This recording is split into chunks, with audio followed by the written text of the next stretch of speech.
الحمد لله رب العالمين والعاقبة للمتقين والصلاة والسلام على نبيه وعلى آله وأصحابه أجمعين ومن تبعهم بإحسان إلى يوم الدين. أعوذ بالله من الشيطان الرجيم. بسم الله الرحمن الرحيم. وما أرسلناك إلا كافة للناس بشيرا ونذيرا. اللهم صل على محمد وعلى آل محمد كما صليت على إبراهيم وعلى آل إبراهيم إنك حميد مجيد. اللهم بارك على محمد وعلى آل محمد كما باركت على إبراهيم وعلى آل إبراهيم إنك حميد مجيد. ہمارے سالانہ مجالس سیرت کی آج آخری نشست ہے اور آج کا پہلا حصہ. ہم گزشتہ نشست میں مدنی زندگی کے حوالے سے کچھ تفصیلات پیش کر چکے ہیں.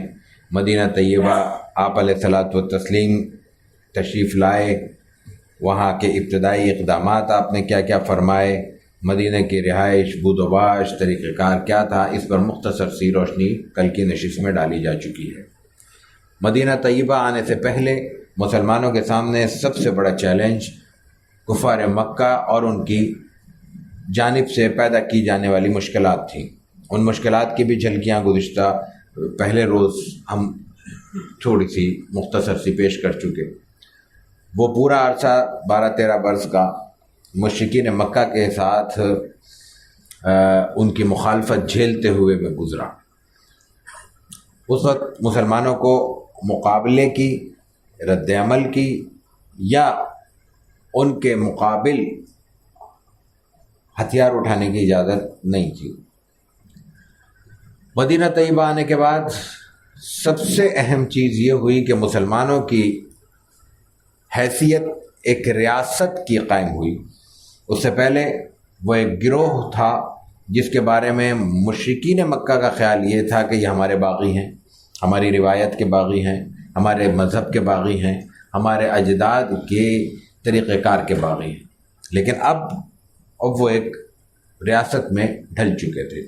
ریاست اور طاقت جس درجے میں بھی ریاست کو حاصل ہو، وہ بہت سے مسائل حل کرتی ہے اور بہت سے امکانات کو روشن کرتی ہے. اس قوت کے حاصل ہونے کے بعد، جو کہ بظاہر بہت زیادہ مضبوط قوت نہیں ہے، ان کے پاس وسائل نہیں ہیں، ان کے پاس افرادی قوت کی بے انتہا کمی ہے، ان کے پاس لڑنے کے لیے ہتھیار موجود نہیں ہیں، لیکن اس کے باوجود چونکہ بہرحال وہ ایک ریاست کے طور پہ اب اپنی شکل قائم کر چکے ہیں، تو پھر ان کو اجازت جہاد دی گئی. لیکن لفظ جہاد خود کچھ تفصیل کا تقاضا کرتا ہے. قرآن کریم میں اس اجازت کو دیتے ہوئے خود اس جہاد کے مقاصد بھی کسی حد تک بیان کیے گئے ہیں. اذن للذین یقاتلون بانہم ظلموا وان اللہ علی نصرہم لقدیر الذین اخرجوا من دیارہم بغیر حق الا ان یقولوا ربنا اللہ ولولا دفع اللہ الناس بعضهم ببعض لهدمت الصوامع وبيع وصلوات ومساجد يذكر فيها اسم الله كثيرا ولينصرن الله من ينصره ان الله لقوي عزيز. قرآن کریم میں سورہ حج میں 17ویں پارے میں ثلث کے بعد 3/3 قرآن پارہ ختم ہونے کے بعد آخری ربع جب شروع ہوتا ہے تو یہیں سے شروع ہوتا ہے کہ اللہ تعالیٰ نے ان لوگوں کو اجازت دی، یا یوں کہہ لیے اجازت دی گئی ان لوگوں، کن لوگوں، جن پر ظلم ہوا. کیوں؟ اس لیے کہ اللہ ان کی مدد پر قادر ہے. کون لوگ ہیں یہ؟ الذین اخرجوا من دیارہم، یہ وہ لوگ ہیں جو اپنے گھروں سے ناحق نکال دیے گئے. مسلمان مکہ چھوڑ کے مدینہ آنے پہ مجبور ہو گئے، اور ان کا قصور کیا تھا؟ الا ان یقولوا ربنا اللہ، وہ یہ کہتے تھے ہمارا رب اللہ ہے. بس یہ جرم تھا. اور آگے اس کی حکمت کیا بیان کی جا رہی ہے، یہ پورا فلسفہ جنگ دنیا بھر کا اسی نقطے پر موجود ہے. یہی ایک نقطہ ہے.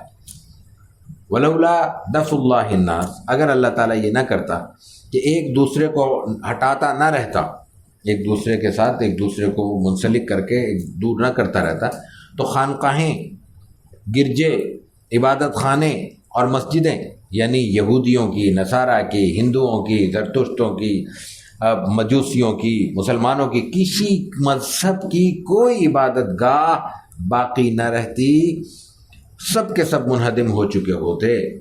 اور بے شک وَلَا يَنْصُرَنَّ اللَّهُ مَن يَنْصُرُ، یہ پورا اصول دیا ہے اللہ تعالیٰ نے، وَلَا يَنْصُرَنَّ اللَّهُ مَن يَنْصُرُ، اللہ بھی اسی کی مدد کرے گا جو اللہ کی مدد کرے گا۔ اللہ کی مدد کا مطلب کیا ہے؟ اللہ کے دیے ہوئے سسٹم کو قبول کر کے اس کی مدد کے لیے کھڑے ہونا۔ قرآن کریم کی یہ آیت پورے اس پس منظر کو بیان کرتی ہے جس میں جہاد کی اجازت دی گئی۔ انسان بنیادی طور نفسیاتی طور پہ دل سے یہ بات تسلیم کرتا ہے کہ دنیا میں اصل چیز صلح ہے، امن ہے، آشتی سے رہنا ہے، لڑنا نہیں ہے۔ لڑائی اصل نہیں ہے، لڑائی ایک عارضہ ہے جو انسانیت کو لاحق ہے۔ تو ایک بہت بڑا طبقہ جب یہ اصول دیکھتا ہے کہ اچھا طریقہ تو صلح کا ہے، انسانیت کا طریقہ تو امن کا ہے، استحکام تو امن سے آئے گا، تو وہ مذہب، وہ دین یا وہ ضابطۂ حیات جو جنگ کی گنجائش رکھتا ہے، وہ ان کے خیال میں پھر وہ انسانیت کے مطابق نہیں ہوتا، انسانیت کے لیے نہیں رہتا۔ وہ سمجھتے ہیں کہ چونکہ اس میں لڑائی کا تصور موجود ہے، لڑائی انسانیت کے خلاف ہے، تو یہ اچھی بات نہیں ہے۔ یہاں قرآن کریم نے بات واضح کی ہے کہ لڑنے کی اجازت دینا یہ غیر معمولی حالات میں انتہائی ضرورت کے تحت ایک ایسے امر واقعی کو دور کرنے کے لیے ہے جس کا کوئی راستہ نہیں ہے۔ لوگوں نے لڑنا ہے، لوگوں کے مزاج میں شر موجود ہے۔ ایک صورت تو یہ ہے کہ آپ اس شر کو دیکھ کر آنکھیں بند کر لیں۔ آنکھیں بند کرنا مسئلے کا حل نہیں ہے۔ آنکھیں بند کریں گے ہم سمجھیں گے مسئلہ حل ہو گیا، مسئلہ سر پہ موجود رہے گا اور قریب آ جائے گا۔ ایک صورت یہ ہے کہ آنکھوں میں آنکھیں ڈال کر اس کو فیس کیا جائے۔ اسلام یہ اجازت دیتا ہے کہ اس مسئلے کو جو سر پہ مسلط ہے اس کو قبول کیا جائے اس کی حقیقت کے مطابق، اور پھر اس کے لیے ضابطہ طے کیا جائے۔ تو اسلام نے لڑنے کی اجازت دی ہے، جہاد کا پورا تصور پیش کیا ہے، اور اس کے کچھ ضابطے اور شرائط بیان کی۔ ضابطے، شرائط، یہ بہت لمبی اور طویل گفتگو ہے۔ اس کے قوانین کیا ہیں، دنیا میں کیا قاعدے چل رہے ہیں، اسلام کیا قاعدے دیتا ہے، لمبی چوڑی بحث ہے۔ قانون سیر اسلام کا جو ابتدائی ترین فنون میں ہے، جو متعین ہوئے اور مرتب ہوئے، اس کی سب سے پہلی کتاب پہلی صدی کے اختتام پر دوسری صدی میں لکھی جا چکی تھی۔ امام زید کی طرف منسوب ہے، 125 میں ان کا انتقال ہوا ہے، اور اس کے بعد امام ابو حنیفہ اور ان کے معاصرین تک اس پہ کئی کتابیں لکھی جا چکی ہیں، لیکن وہ ہمارا آج کا موضوع نہیں ہے۔ ہم چند نکتے، چند چھوٹی چھوٹی باتیں پیش کر کے بات کو آگے بڑھائیں۔ رسول اللہ صلی اللہ علیہ وسلم نے جو تصور دیا اس کی سب سے بڑی اہمیت یہ ہے کہ وہ ایک ایسے حالت میں آپ نے دیا جب چاروں طرف خون ریزی اور قتل و غارت کری تھی۔ ہم بالکل ابتدا میں عربوں کے حالات میں یہ بات بیان کر چکے ہیں، مسلسل بیان کرتے ہیں، سب کے علم میں یہ سب چیزیں ہیں کہ وہ ایک خون ریزی کو پسند کرنے والی قوم ہے۔ خونخواری اور درندگی اور جنگجو پن ان کا مزاج کا، ان کی طبیعت کا حصہ ہے۔ ان حالات میں آپ علیہ الصلاۃ والتسلیم لوگوں کو نہ لڑنے کی تلقین کر رہے ہیں۔ کیسے کر رہے ہیں میں آگے چل کر عرض کرتا ہوں۔ تو اصل چیز کیا ہے، ایک ایسے ماحول میں جب سب امانت دار، دیانت دار، لوگوں کا حق سمجھنے والے، لوگوں کے حقوق کا خیال رکھنے والے موجود ہوں، وہاں آپ چند لوگوں کو مزید امانت دار بنا دیں، مزید دیانت دار بنا دیں، مزید ان میں اخلاق کی بلندی پیدا کر دیں، تو ٹھیک ہے، ایک اچھا کام تو ہوا، لیکن اس کی کوئی غیر معمولی اہمیت نہیں ہوگی۔ اس کے برعکس ایک ایسا ماحول ہو جہاں پہ ایک شخص بھی دوسرے پر اعتماد کرنے کو تیار نہ ہو، جو ہمارا ماحول معاشرہ ہے، ایسے میں کوئی شخص اٹھتا ہے اور لوگوں کو انسانی اخلاق کی تلقین کرتا ہے، کہتا ہے کہ اچھائی ہے، اخلاق ہے، دوسروں کا خیال رکھنا ہے، سچ بولنا ہے، ایمانداری سے کام کرنا ہے۔ ان حالات میں وہ اس شخص کے کہنے پہ 200-400 آدمی اگر مان لیتے ہیں اور اپنی زندگی کا اوڑھنا بچھونا آپ علیہ الصلاۃ والتسلیم کے اخلاق کو متعین کر لیتے ہیں، تو اس کو سمجھا جائے گا کہ اس شخص نے بڑا کام کیا۔ آپ علیہ الصلاۃ والتسلیم نے یہ احکامات اس ماحول میں دیے جب چاروں طرف درندگی تھی اور جنگجو پن تھا۔ اس ماحول میں آپ نے ایک نئی مخلوق ایسی کھڑی کر دی جو صرف اللہ کے لیے لڑنے کے لیے تیار ہے، اس کے علاوہ اس کے سامنے کوئی مقصد حاصل نہیں ہوتا۔ بڑے مشہور صحابی ہیں. رسول اللہ صلی اللہ علیہ وسلم ان کو اعتماد کے ساتھ اپنی تلوار عطا کرتے ہیں. آپ اعلان کرتے ہیں کون ہے جو میری تلوار کا حق ادا کرے گا، اور پھر کہتے ہیں تم ادا کرو گے، لاؤ دے دو. ان کو تلوار دیتے ہیں، وہ لڑنے لگتے ہیں تلوار لے کے، گھس جاتے ہیں دشمن میں. لڑائی کا موقع ہے تو لڑائی جائے گا آدمی کو. جب دشمن چڑھ دوڑا ہے اس کے سامنے ہاتھ جوڑ کر تو نہیں کھڑا ہوا جا سکتا. اس کیفیت میں ان کی اس تلوار کے نیچے جو اللہ کے رسول صلی اللہ علیہ وسلم کی عطا کردہ تھی ایک خاتون آ جاتی ہے، اور اندازہ ہوتا ہے کہ خاتون ہے، اس لیے کہ ظاہر ہے کہ وہ جنگ کا لباس ہے. وہ اس جو دو بدو جنگ ہوا کرتی تھی ویسے ململ کے کرتے پہن کے تو نہیں ہوتی تھی، وہ تو پورے لوہے میں انسان اوپر سے نیچے تک غرق ہوتا تھا. اوپر خود ہوتا تھا، نیچے زرہ ہوتی تھی، پیروں میں، ہاتھوں میں، سینے پہ، ہر طرف کوئی نہ کوئی چیز، ڈھال وال، تو چہرہ بھی چھپا ہوا ہوتا تھا. صرف باڈی لینگویج سے یا کوئی کراہ نکلی ہوگی، کوئی آواز دائرے کے اس لڑائی کی کیفیت میں اس سے نکلی تو ان کو اندازہ ہوا کہ یہ مرد نہیں ہے، خاتون ہے. تصور کیجئے وہ تلواریں، یہ کوئی چھری کے چاقو نہیں تھے، کوئی چھٹانگ 2 چھٹانگ وزن رکھنے والے، وہ 10-10 20-20 کلو کی تلواریں ہوا کرتی تھی. جو آدمی کو پڑتی تھی تو پھر گردن بھی ایک طرف جا کے گرتی تھی. اتنی بھاری بھرکم تلوار کو چلانے کے لیے کتنا جوش اور ولولہ درکار ہوگا. اس جوش اور ولولے کے ساتھ وہ تلوار اٹھ چکی ہے، سامنے والا بندہ زیر ہو چکا ہے، اس کو گردن کٹنے والی ہے کہ اندازہ ہوتا ہے کہ یہ میری تلوار کے نیچے خاتون آ گئی. اچھا خاتون کون ہے؟ دشمن کی خاتون. وہ میدان جنگ میں کیا کر رہی ہے؟ لڑنے آئی ہے نا، یہ لڑانے آئی ہے، تو اس کو بچانے کا کیا سوال. لیکن رسول اللہ صلی اللہ علیہ وسلم یہ ہدایات دے چکے ہیں، میں آگے تھوڑی سی تفصیل پیش کروں گا، کہ جنگ میں کسی خاتون کو نہیں مارنا، کسی بچے کو نہیں مارنا، کسی ضعیف کو نہیں مارنا، کسی عبادت گزار کو نہیں مارنا، وغیرہ وغیرہ. تو رسول اللہ صلی اللہ علیہ وسلم کی ہدایت ان کے ذہن میں، ان کو اس سے غرض ہی نہیں ہے کہ وہ لڑنے والی ہے نہیں لڑنے والی، دشمن کی خاتون ہے یا دوست کی خاتون ہے، صرف خاتون ہے. وہ تلوار، اٹھی ہوئی تلوار رک جاتی ہے، اور وہ کہتے کیا ہیں کہ یہ اللہ کے رسول صلی اللہ علیہ وسلم کی تلوار ہے، یہ کسی خاتون پر نہیں اٹھ سکتی. یہ ہے جنگ جس کو اللہ کے رسول صلی اللہ علیہ وسلم کی تعلیمات نے جہاد میں تبدیل کر دیا. لفظوں سے کھیلنا تو آسان کام ہوتا ہے، لیکن اس کی روح میں اتر کے دیکھا جائے تو یہ فرق ہے جنگ اور جہاد کا. ایسی جنگجو قوم کو جو کچا خون پینے میں تعامل نہیں کرتی، جو کھڑے کھڑے زندہ جانور کا کلیجہ نکال کے چبا جاتی ہے، جو مار دینے کے بعد بھی انسان کی لاش کو بخشتی نہیں ہے، اس کو مسلح کرتی ہے، اس کو جلاتی ہے، تباہ کرتی ہے، اور پھر بھی اس سے غصے کی حرارت، اس کی آگے انتقام اس کی سرد نہیں پڑتی، اور اس کا کایا ایسے پلٹی ہے آپ صلی اللہ علیہ وسلم. حضرت علی رضی اللہ تعالیٰ عنہ کا بڑا مشہور واقعہ، لڑ رہے ہیں، دشمن سے لڑ رہے ہیں، مخالف ہے، لڑنے آیا ہے، اس نے چہرے پہ تھوک دیا، تلوار پیچھے کر لی، نے کہا اب جو میں ماروں گا تو اس میں میرا ذاتی غصہ شامل ہو جائے گا، اب تک تو میں اللہ کے لیے لڑ رہا تھا، اب میں اپنے نفس کے لیے لڑوں گا، نہیں مارتا. میدان میں تلوار لیے ہوئے، اندازہ کریں وہ 20 کلو کی تلوار کو اتنے جذبات کے ساتھ کنٹرول کرنا، اپنی گرفت میں رکھنا، یہ سمجھ میں آنے والی بات نہیں ہے. اس کے لیے اسی درجے کا ایمان چاہیے جو اللہ نے ان لوگوں کو عطا کیا تھا. تو یہ اجازت دی گئی ہے رسول اللہ صلی اللہ علیہ وسلم کو. یہ اجازت دی گئی ہے پہلی ہجری میں، سن ہجری بالکل اول میں، شوال میں اس کا ذکر ملتا ہے، یعنی ہجرت کے فوری بعد شوال میں. رسول اللہ صلی اللہ علیہ وسلم نے اس کے بعد ظاہر ہے کہ تیاری شروع کی، اور پھر مختلف غزوات ہوئے. اب تک جو مختلف کتب سیرت میں تاریخ کے اعتبار سے تفصیلات میسر ہیں، اس میں 2 طرح کی لڑائیاں ملتی ہیں. آپ علیہ الصلوۃ والتسلیم نے جو لشکر روانہ کیے ان کی 2 موٹی موٹی تقسیمیں ہیں. ایک وہ لشکر تھے، چاہے چھوٹا ہو یا بڑا، اس کی تعداد کے سے تعلق نہیں تھا، جن میں آپ خود تشریف لے گئے، یہ غزوات کہلاتے ہیں.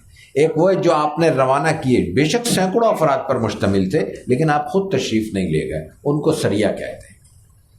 تو جو غزوات ہیں ان کی مجموعی تعداد 27 اور 29 بیان کی جاتی ہے، جو سرایہ ہیں ان کی تعداد 80، 70 اور 80 بیان کی جاتی ہے، کم و بیش. تعداد میں فرق کیوں ہے؟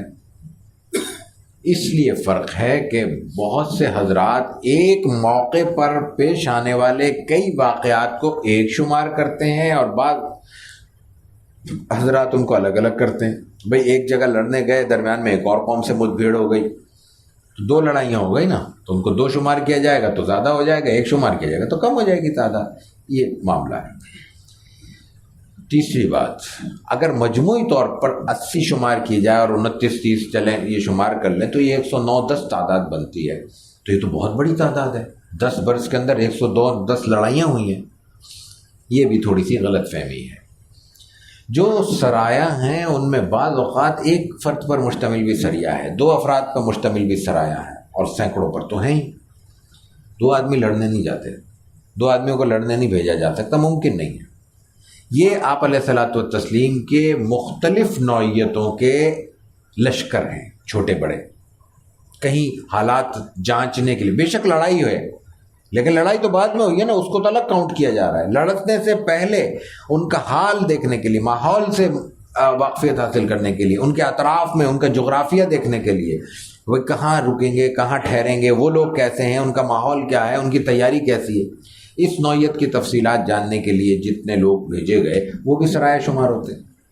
اسی طرح آپ علیہ الصلوۃ والتسلیم نے کچھ لوگوں کو اس لیے بھیجا کہیں کہ کوئی معلومات حاصل کی جائیں کہ بھئی پتہ چلا فلاں قبیلہ بستا ہے، کون لوگ ہیں، کس مذہب کے لوگ ہیں، مزاج کیسا ہے، ان سے کوئی لڑائی ہوگی یا صلح ہوگی ہماری. آپ علیہ الصلوۃ والتسلیم کی زندگی میں جو چیز سب سے زیادہ ہمیں معلوم ہوتی ہے اور جو سب سے زیادہ سیکھنی چاہیے اور جو سب سے زیادہ ہم نظر انداز کرتے ہیں وہ منصوبہ بندی ہے. الٹپ تلوار اٹھائی اور نکل پڑے، ایسا کبھی بھی نہیں ہوا. اس کی پوری معلومات اکٹھی کی گئی، معلومات اکٹھی کرنے کے بعد منصوبہ بندی کی گئی، پوری پلاننگ کے بعد آپ نکلے. تو وہ پلاننگ کرنے کے لیے کبھی 1 لشکر بھیجا گیا، کبھی 10 لشکر بھیجے گئے. اب وہ جو 10 لشکر بھیجے گئے ہیں وہ ایک کے معاملے کے لیے بھیجے گئے نا، شمار وہ 10 ہو رہے ہیں، تو اس لیے تعداد بہت زیادہ نظر آتی ہے. لڑائیاں اس میں کم ہوئی ہیں. مثال کے طور پہ یا 27 شمار کی جائیں یا 29 غزوات، ان میں 9 میں لڑائی ہوئی ہے. صرف مجموعی طور پر صرف 9 غزوات میں لڑائی کی نوبت آئی ہے. بہرکیف یہ جو جہاد ہے اس کے لیے بھی پھر تفصیلات ہیں قرآن کریم میں اور اس کی احکامات ہیں. ان میں خاص طور سے جہاد کی جو قسمیں بیان کی گئی ہیں وہ ہمارے پیش نظر رہنی چاہیے، اس لیے کہ لفظ جہاد عام ہے اور اس میں بہت ساری چیزیں شامل ہیں. سب سے پہلے جو قرآن حکیم لفظ استعمال کرتا ہے وہ نفس کا جہاد ہے. جہاد بن نفس. جہاد بن نفس کیا ہوتا ہے؟ انسان اپنے مزاج کے اعتبار سے سرکش واقع ہوا ہے، کوئی پابندی آسانی سے قبول نہیں کرتا، طبیعت میں اس سے انحراف ہے. تو شریعت کی پابندیوں کو مزاجن انسان قبول کرنے لگے، یہ جہاد کا نفس ہے. یعنی نفس کے ساتھ اس طرح انسان کا برتاؤ ہو جائے کہ نفس کا مزاج یہ بن جائے کہ وہ شریعت کی پابندیوں کو دل سے قبول کرنے لگے، کسی کی شکل دیکھ کے قبول نہ کرے. یہاں انسان کو شیطان کی طرف سے کئی طرح کے دھوکے ہوتے ہیں. انسان کو کسی سے عقیدت ہے، اس کی بات قبول کر رہا ہے اور سمجھ رہا ہے میں دیندار ہو گیا. وہی بات اگر کوئی اور ایسا شخص کہتا ہے، دین کی بات کہہ رہا ہے لیکن جس سے میرا کوئی تعلق نہیں ہے اور میں نہیں مانتا، اس کا مطلب ہے کہ وہاں میں دین کی وجہ سے نہیں مان رہا، اس کی شکل دیکھ کے مان رہا ہوں. یہ عام اس وقت کی کمزوری ہمیں نظر آ رہی ہے معاشرے کے اندر کہ ہم مسئلہ بھی پوچھتے ہیں تو مسئلہ پوچھنے کے لیے چند شخصیات دماغ میں. ایک تو یہ بات ٹھیک ہے، اس میں تو کوئی دو رائے نہیں ہے کہ انسان دوا لینے کے لیے بھی کسی ڈاکٹر کے پاس جاتا ہے تو اسی کے پاس جاتا ہے جس پہ اعتماد ہوتا ہے، تو مسئلہ پوچھنے کے لیے بھی اسی کے پاس جائے گا جس پہ اعتماد ہوگا. لیکن ایک ہے انسان کا کسی ضرورت کے وقت کسی مسئلے کو جاننے کے لیے کسی سے رجوع کرنا، یہ بالکل الگ چیز ہے. ایک ہے کوئی بھی مسئلہ کسی بھی شخصیت کی طرف سے ہمارے سامنے آ جائے اور بات واضح ہو جائے، معلوم ہو جائے کہ یہ شریعت کا حکم ہے، اور اس وقت انسان قبول نہ کرے اس لیے کہ وہ میری پسندیدہ شخصیت نے بیان نہیں کیا، تو اس کا مطلب یہ کہ شخصیت پہلے ہے، دین بعد میں ہے. یہ چور ہے دماغ کا، دل کا، انسان کا، جو انسان کو دین سے ہٹا کے شخصیت پرستی کی طرف لے کے جاتا ہے. تو جہاد بن نفس یہ ہے. وجاہدوا فی اللہ حق جہاد، قرآن کریم کہتا ہے والذین جاہدوا فینا لنہدینہم سبلنا. قرآن کریم نے کہا ہے المجاہد، اور رسول اللہ صلی اللہ علیہ وسلم نے صحابہ کرام سے فرمایا کہ المجاہد من جاہد نفسہ، جو اپنے نفس سے جہاد کرتا ہے اصل مجاہد تو وہ ہے، وغیرہ وغیرہ. دوسرا علم کے ذریعے جہاد ہے. علم کے ذریعے جہاد کا مطلب یہ کہ علم کو حصول کے لیے بھی جہاد وہ بھی ایک جو محنت اور مشقت ہے، اور پھر علم کو پہنچانے کے لیے بھی جہاد، یہ دونوں صورتیں اس کی شامل ہیں۔ پھر جہاد بالمال ہے، قرآن کریم نے درجنوں جگہوں پہ یہ بات کہی ہے کہ ان الذین آمنوا وہاجروا وجاہدوا باموالہم وانفسہم، کہ وہ لوگ کون لوگ ہیں، اچھے لوگ کون ہیں، جو اللہ کے راستے میں مال اور جان دونوں کے ساتھ جہاد کرتے ہیں۔ رسول اللہ صلی اللہ علیہ وسلم نے یہ بات ایک سے زائد مقام پہ فرمائی کہ اگر کوئی شخص مجاہد کو تیار کرتا ہے وہ بھی اسی طرح اجر کا مستحق ہوگا جیسا کہ جہاد کرنے والا۔ اور پھر جو اصل جس جہاد کی ہم اس وقت بات کر رہے ہیں وہ ہے جہاد قتال، جس کو ہم کہتے ہیں، تلوار کے ذریعے جہاد۔ اس کی وجہ، اس کا سبب قرآن کریم نے اذن للذین یقاتلون کے ذریعے بیان کیا ہے۔ یہ جو تلوار کے ذریعے لڑائی ہے اس کی بھی پھر دو شکلیں ہیں، اور دونوں شکلوں کو ہمارے پیش نظر رہنا چاہیے، بعض جگہ اس میں بڑی غلط فہمی پیدا ہوتی ہے۔ سب سے پہلے تو ایک بار پھر اس کی وضاحت ہو جائے کہ لڑنا کب ہے دنیا میں۔ اصل اسلام کی نظر سے بھی ایک ہے امن، صرف امن اصل ہے۔ لڑنا بھی اس لیے ہے تاکہ امن قائم ہو سکے۔ ہم لڑنے کا مقاصد میں امن شامل ہے، بنیادی مقصد۔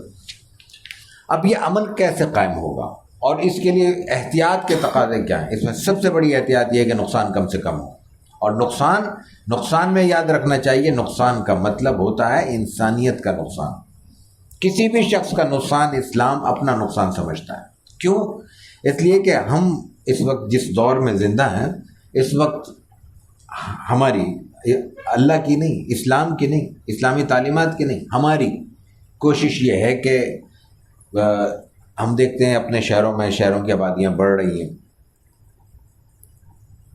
رہنے کو جگہ نہیں بچی، تو ہم سمجھتے ہیں کہ شاید یہ جو انکروچمنٹ ہے یہ جنت میں بھی ہو رہی ہے، تو وہاں بھی تنگ ہو گئی ہے جگہ، تو اس لیے تھوڑا سا ایسا کیا جائے تو کچھ لوگوں کو نکال دیا جائے تاکہ ہم وہاں ذرا کشادہ رہائشیں بنا سکیں۔ اللہ تعالیٰ کا جو دین ہے یا اسلام کا جو تصور ہے وہ پوری دنیا کو صرف دو نظروں سے دیکھتا ہے، ساری انسانیت۔ ہم نے بڑی شعوری طور پر یہ آیت شروع میں تلاوت کی کہ وما ارسلناک الا کافۃ للناس بشیرا ونذیرا۔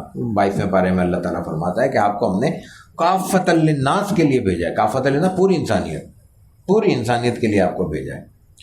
تو اس تصور کے ساتھ ایک مسلمان کی حیثیت سے پوری کائنات رسول اللہ صلی اللہ علیہ وسلم کی امت ہے، پوری انسانیت۔ قیامت تک آنے والا آخری فرد بھی امت محمدیہ کا حصہ ہے۔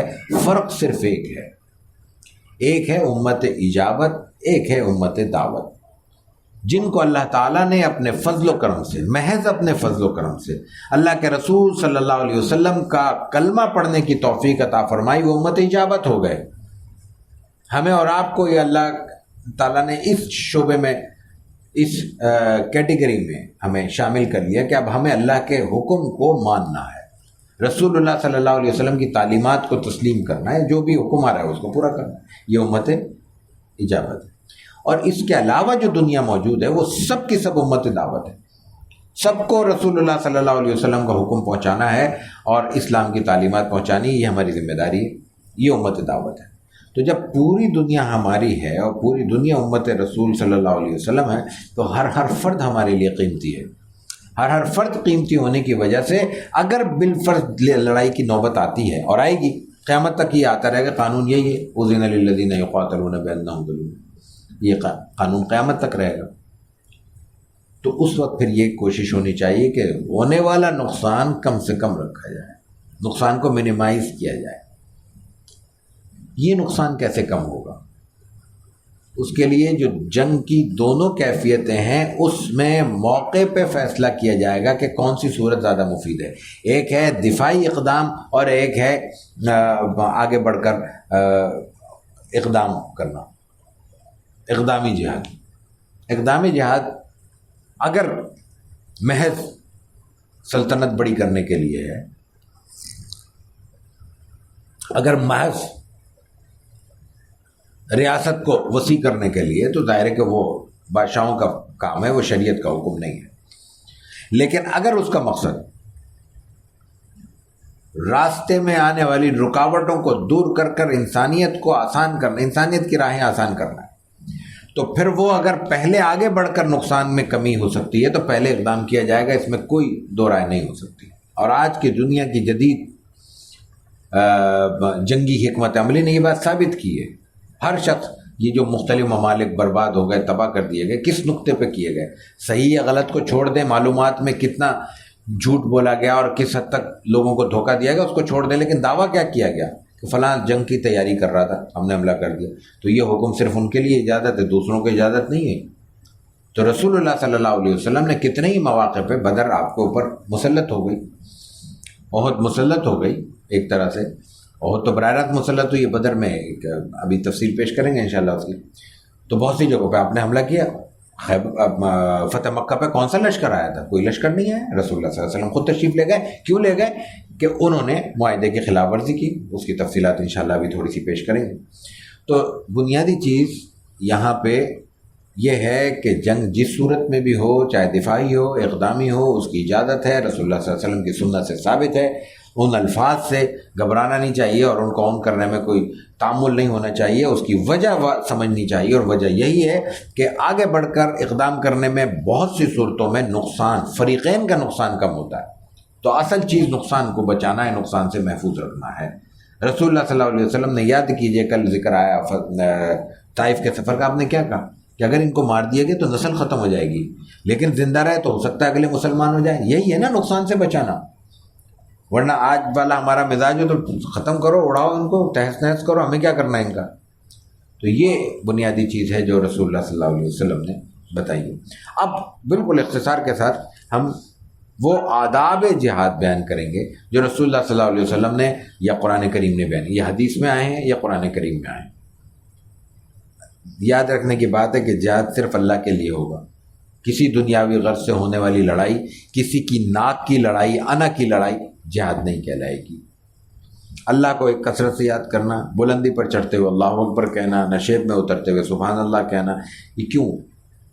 اس لیے کہ دماغ اور ذہن سے اللہ کا تصور ایک لمحے کے لیے بھی ہٹنے نہ پائے، اس لیے یہ اذکار تلقین کیے جا رہے ہیں۔ رسول اللہ صلی اللہ علیہ وسلم کی اطاعت، نماز کی طرف رجوع، اللہ سے عافیت مانگنا، مقابلے کے وقت دشمن کو اسلام کی دعوت دینا، قبول کر لیں تو قتال سے باز آ جانا، اگر دشمن دعوت اسلام قبول نہ کرے اور جزیہ دینا قبول کر لے قتال سے باز آ جائیں، دشمن سے مقابلے کی تمنا نہ کرنا، مقابلے کے وقت صبر کرنا، تقوی اختیار کرنا، آپس میں جھگڑا نہیں کرنا، اترانے اور دکھاوے سے بچنا، اپنی جان و مال سے جہاد کرنا، جہاد میں سیسا پھیلائی ہوئی دیوار کے مانند ثابت قدم رہنا، عہد شکنی نہ کرنا، مال غنیمت میں خیانت نہ کرنا، مقتولین کا مسئلہ نہیں کرنا، بچے کو قتل نہیں کرنا، بوڑھے کو قتل نہیں کرنا، عورت کو قتل نہیں کرنا، عبادت گزار، راہب، پادری، کسی کو قتل نہیں کرنا، کسی آپاہج معذور کو قتل نہیں کرنا، کافر کے ہاں لڑنے کے لیے میدان جہاد میں اترنے والے کافروں کے ساتھ مزدوروں کو قتل نہیں کرنا،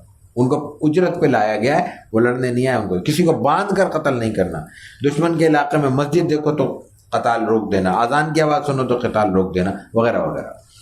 یہ ہے، ان اقدامات کو سامنے رکھ کر آدمی اگر لڑے اور دشمن سے لڑے اور ضابطے کے مطابق لڑے، یعنی کوئی ریاست ہے، کوئی حکومت ہے، کوئی طاقت ہے، اس کا فیصلہ ہے اور اس کے مطابق ہو رہا ہے، تو ظاہر ہے کہ اس کے پھر نتائج کیا ہوں گے، اور ان نتائج کی روشنی میں پھر کس طرح یہ کوئی وہ خرابیاں پیدا ہو سکتی ہیں جو ہم لڑائی کی صورت میں دیکھتے ہیں، اس کا اندازہ ہر ایک کر سکتا ہے۔ رسول اللہ صلی اللہ علیہ وسلم کی ایک بات اور عرض کر کے بات آگے بڑھا۔ جہاد کا موقع ہے، آگے شاید کہیں ذکر بھی آ جائے، موقع ہوا تو دشمن آمنے سامنے، صف آرا ہو چکا ہے، دشمن آ چکا ہے، صف آرا ہو چکا ہے، تو اس وقت آپ خطبہ دیتے ہیں، تقریر کرتے ہیں۔ اب ایسے موقع پہ تقریر کیا ہوگی؟ موٹیویشن ہوگا نا کہ بھائی لڑو، دشمن آ گیا۔ رسول اللہ صلی اللہ علیہ وسلم کی تقریر یہاں سے شروع نہیں ہوتی، جو الفاظ عربی میں روایت کے موجود ہیں وہ خطبہ شروع یہاں سے ہوتا ہے، لا تتمنوا لقاء العدو، دشمن سے لڑنے کی تمنا نہیں کرو، لڑنے کی خواہش نہ رکھو، دشمن تو سامنے آ چکا ہے، صف آرا ہو چکے ہیں، لڑنے کی تیاری ہے۔ آپ علیہ الصلوۃ والتسلیم کیا فرما رہے ہیں؟ دشمن سے لڑنے کی تمنا نہیں کرو۔ اور اس کے بعد آگے جا کے آپ نے فرمایا کہ اگر موقع ہو لڑنے کا اور دشمن آ جائے جیسا کہ اب ہے تو پھر پیٹھ نہیں دکھاؤ، پھر پیٹھ نہیں دکھانی، پھر بہادری کے ساتھ، جرت کے ساتھ، شجاعت کے ساتھ مقابلہ کرنا ہے۔ فَإِنَّ الْجَنَّةَ تَحْتَ ظِلَالِ السُّيُوفِ، اس لیے کہ جنت پھر تلواروں کے سائے میں ہے۔ یہ جملہ ہم کتنا بیان کرتے ہیں، فَإِنَّ الْجَنَّةَ تَحْتَ ظِلَالِ السُّيُوفِ، یہ کہیں سنا ہم نے کہ لا تتمنوا لقاء العدو؟ اور کیا دنیا میں کوئی شخص، لڑنے والے تو کب سے لڑتے آ رہے ہیں نا، انسانی تاریخ میں کئی ہزار سال کی تاریخ تو لڑائی بھڑائی کی موجود ہے، پڑھائی جاتی ہے، پڑھنا چاہے آدمی پڑھ سکتا ہے، موجود محفوظ ہے۔ کہیں ایک جملہ کسی مصلح نے، کسی قائد نے، کسی لیڈر نے، کسی سے پیسالار نے میدان جنگ میں کھڑے ہو کے کہا ہو کہ دشمن سے نہیں لڑنا، یہ دشمن سے لڑنے کی خواہش نہ رکھو، یہ جملہ صرف نبی کا حوصلہ کہلا سکتا ہے، عام آدمی کے بس کی بات نہیں۔ یہ ہے جہاد، اور یہ ہے رسول اللہ صلی اللہ علیہ وسلم کا عطیہ کہ لڑنے والوں، میدان عمل میں اتر کے لڑنے والے، صف آرا ہو جانے والوں کو بھی تلقین یہ ہو رہی ہے کہ لڑائی اچھی چیز نہیں ہے، اس سے بچنے کی کوشش کرو، ہاں سر پہ پڑ جائے تو پھر لڑنا ہے۔ تو رسول اللہ صلی اللہ علیہ وسلم نے کل 9 غزوات میں شرکت فرمائی ہے۔ ان غزوات میں کل 29 غزوات میں شرکت فرمائی ہے، جن میں لڑائی ہوئی ہے ان کی تعداد ہے 9۔ ان میں بدر ہے، احد ہے، مریسی ہے، خندق ہے، قریظہ ہے، خیبر ہے، فتح مکہ ہے، حنین ہے اور طائف ہے۔ ان میں لڑائی ہوئی، باقی لڑائی نہیں ہوئی۔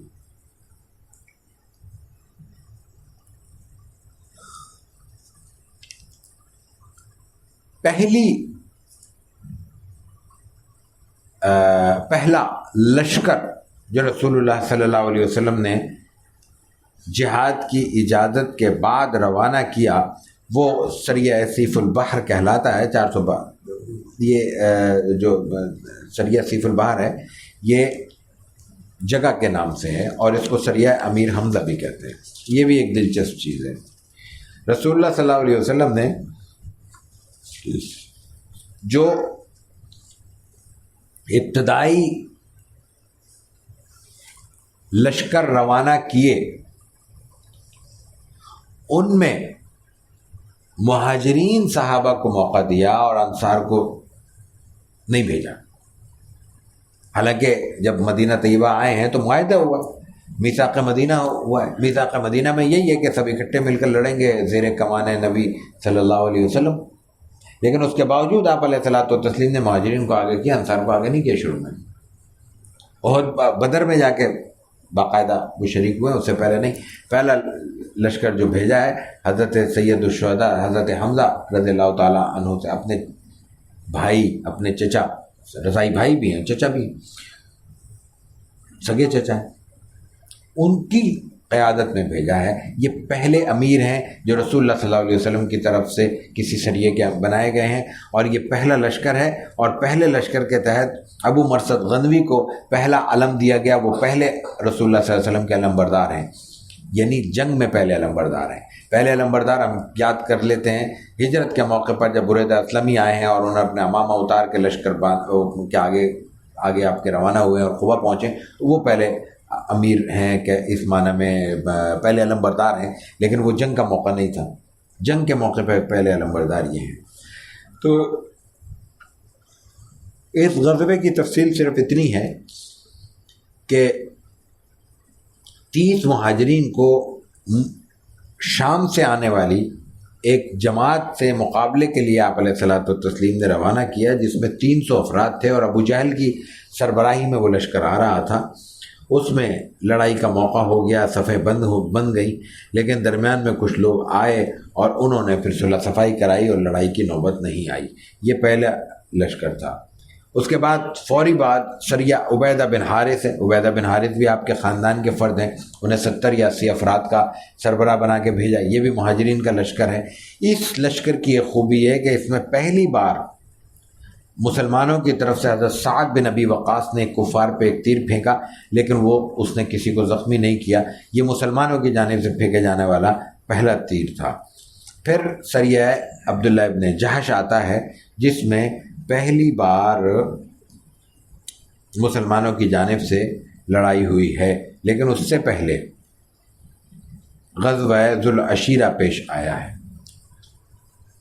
غزوہ ذوالعشیرہ رسول اللہ صلی اللہ علیہ وسلم کی جانب سے پہلا غزوہ ہے جس میں آپ علیہ الصلوۃ والتسلیم خود تشریف بھی لے گئے ہیں، اور ظاہر ہے کہ غزوہ کہتے ہیں اس کو جس میں آپ خود تشریف لے گئے ہوں۔ یہ پہلا غزوہ ہے، اور یہ ہجری اعتبار سے، بلکہ یہاں تاریخ کی بھی بات یہیں پہ کر لیتے ہیں، یہ ہجری اعتبار سے یکم جمادی الاولیٰ 2 ہجری قمری اور یکم صفر 2 ہجری قمریہ شمسی کو بروز پیر منعقد ہوا۔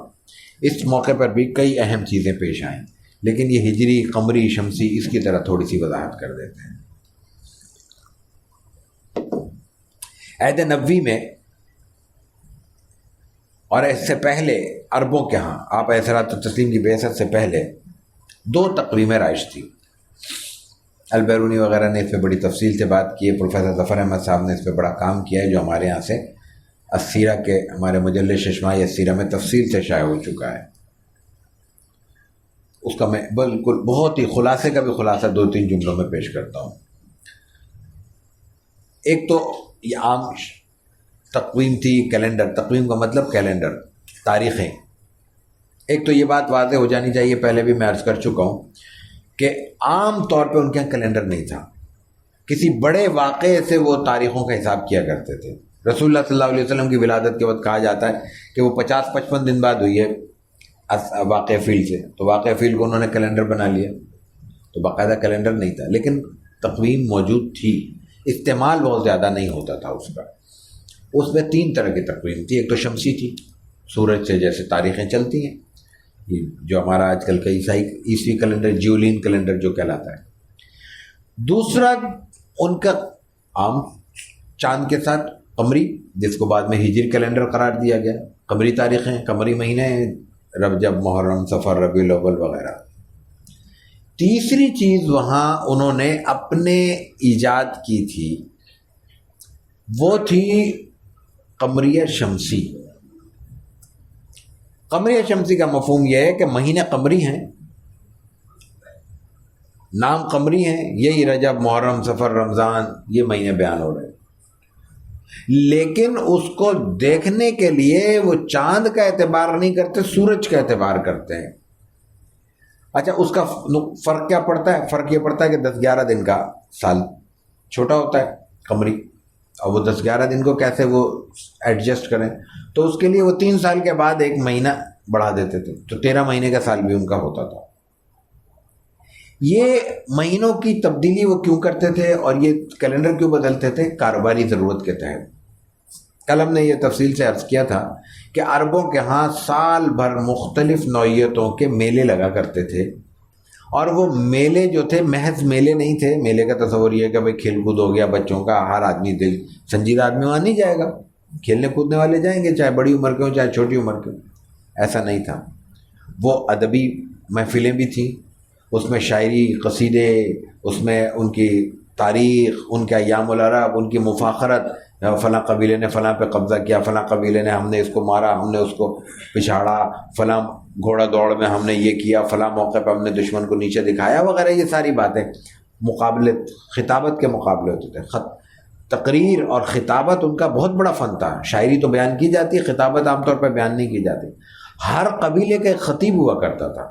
ثابت ابن قیس ایک صحابی ہیں رضی اللہ تعالیٰ عنہ، ان کا لقب ہے خطیب النبی صلی اللہ علیہ وسلم، اس لیے کہ جب باہر سے وفود آتے تھے تو رسول اللہ صلی اللہ علیہ وسلم کے سامنے وہ اپنے خطابت کے جوہر دکھاتے تھے، تو آپ پھر ثابت کو کہتے تھے اچھا بھائی تم ہماری طرف سے خطاب کرو، تقریر کرو، تو ان کا لقب ہو گیا خطیب الرسول صلی اللہ علیہ وسلم، خطیب النبی صلی اللہ علیہ وسلم۔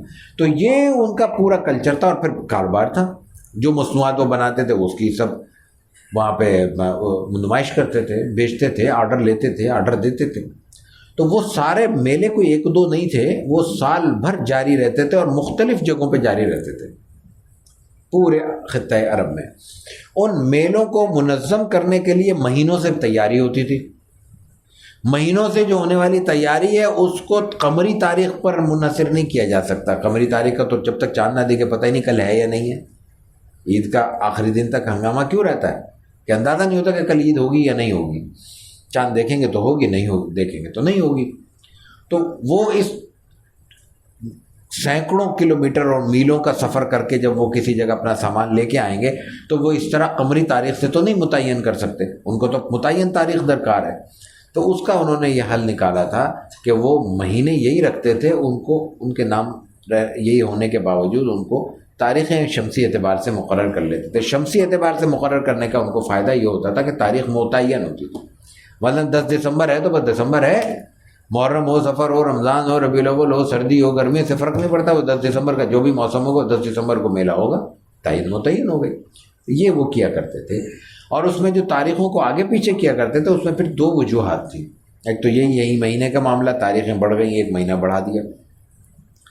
دوسرا ان کے ساتھ ایک معاملہ اور بھی تھا کہ اس میں جو بالادست قبائل تھے، طاقتور قبائل تھے، وہ جب کسی چھوٹے قبیلے پر یا برابر کے قبیلے پر لیکن قدر کمزور قبیلے پر کوئی غارت ڈالنا چاہتے تھے، ان سے لڑنا چاہتے تھے، تو مہینوں کو آگے پیچھے کر دیتے تھے، کیونکہ 4 مہینے اشہر حرم جیسا ہم نے پہلے عرض کیا تھا ان کے ہاں مقدس سمجھے جاتے تھے، اور اسلام نے ان کا تقدس برقرار رکھا کہ اس میں لڑائی نہیں ہوگی۔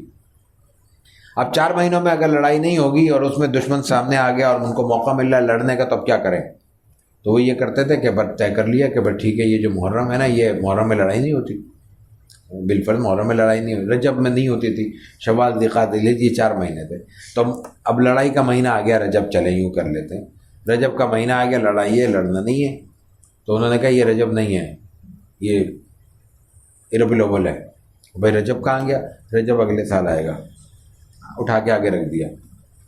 تو یہ اس کو قرآن کریم نے انما النسیء زیادۃ فی الکفر کہہ کے بیان کیا، یہ نسیء تھا، تو اس کی وجہ سے تاریخوں میں فرق آتا ہے، اسی لیے بعض واقعات کی تاریخوں میں اختلاف ہوتا ہے کہ یہ رجب میں ہوا یا جمادی الاول میں ہوا، میں کچھ نشاندہی آگے کروں گا۔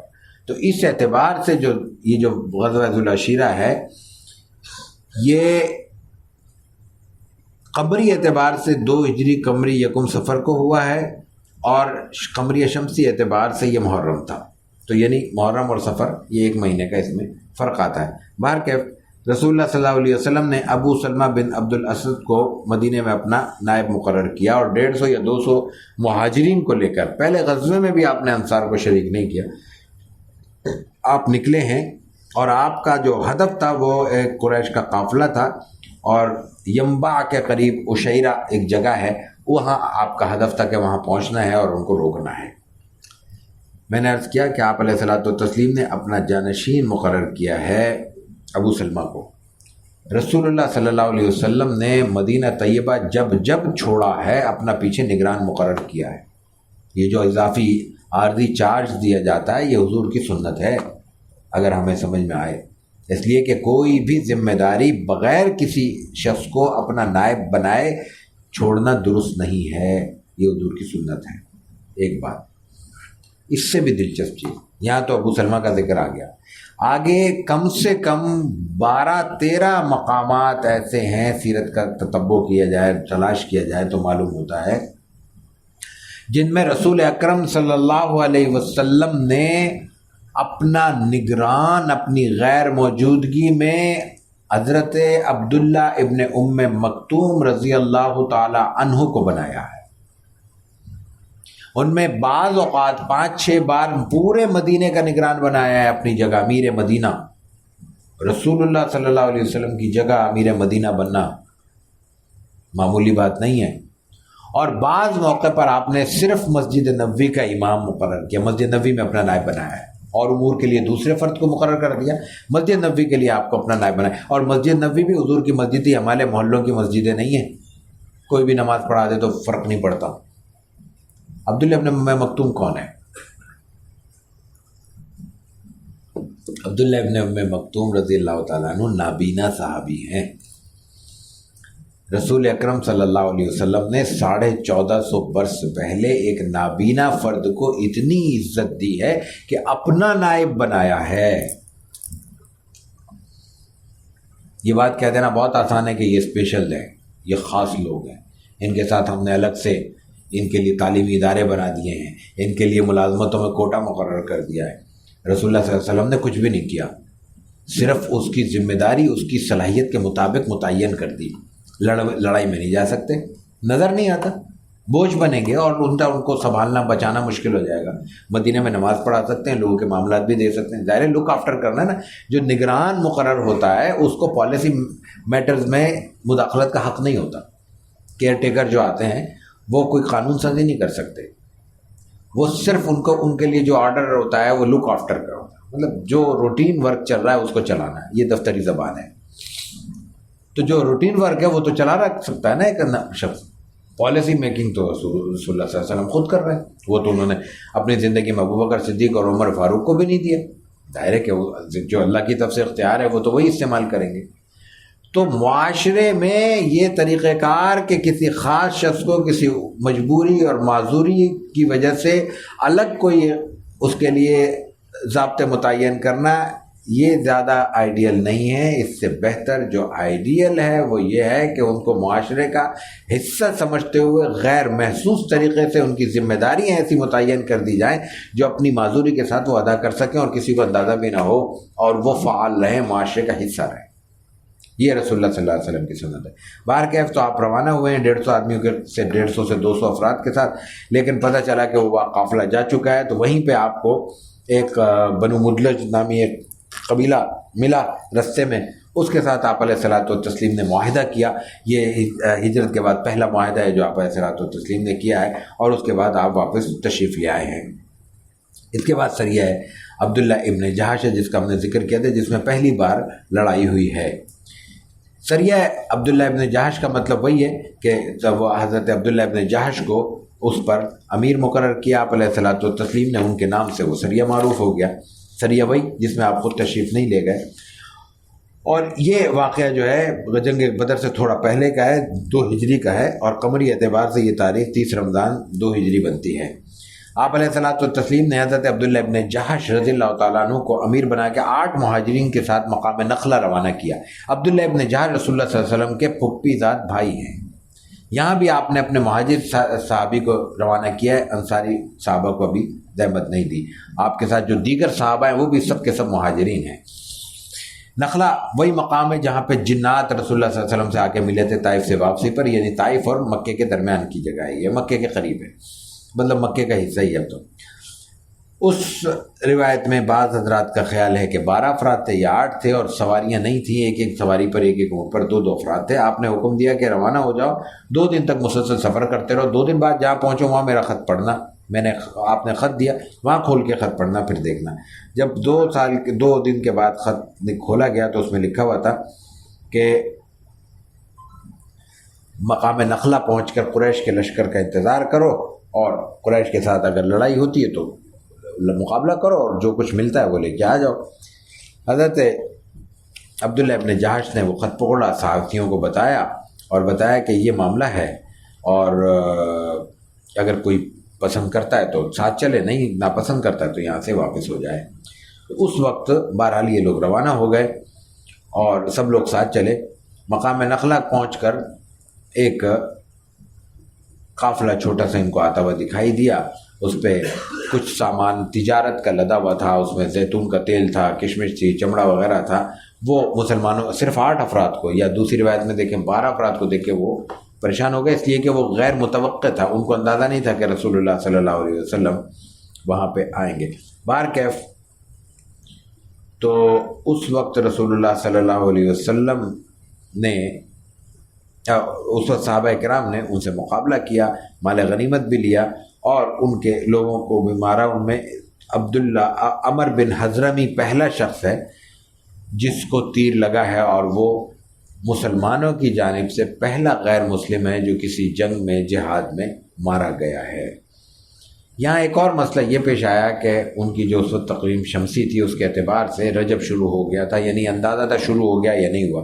رجب میں لڑائی نہیں ہوتی، تو رجب میں اگر لڑائی ہوئی تو مسلمان اپنے آپ کو گناہ گار سمجھ رہے تھے، لیکن رسول اللہ صلی اللہ علیہ وسلم کے پاس آئے تو آپ نے کہا کہ انجانے میں ہوا، تمہیں یقین نہیں تھا، تم نے جان بوجھ کر نہیں کیا، اس لیے اس میں تم سے کوئی مواخذہ نہیں ہے۔ اس کے بعد 2 ہجری میں وہ مارکہ ہے جس کو ہم بدر کہتے ہیں۔ غزوہ بدر غیر معمولی مارکہ ہے، اور اس کو قرآن کریم نے فرقان کہا ہے کہ اس کے ذریعے دشمن کی جڑ اللہ تعالیٰ نے کاٹ دی، اور مسلمانوں کے لیے حوصلے کا باعث بنا۔ یہ جنگ جو ہے قمری اعتبار سے ہے ذیقعد میں لڑی گئی، اور قمری شمسی اعتبار سے رمضان میں لڑی گئی۔ جو رمضان مشہور ہے وہ اسی لیے ہے کہ اس وقت چونکہ مہینے اپنی ترتیب سے ہٹے ہوئے تھے اور قمری شمسی ہی کیلنڈر چل رہا تھا، اس پر آگے چل کے بات کروں گا، تو رمضان ہی وہاں متعارف تھا، لیکن اصل کے اعتبار سے وہ قمری تاریخ تھی۔ جو مروج تاریخ تھی، جس کیلنڈر کو وہ فالو کر رہے تھے، اس کے مطابق قمری شمسی تھا اور رمضان ہی تھا، اور رمضان کے مہینے میں یہ واقعہ پیش آیا ہے۔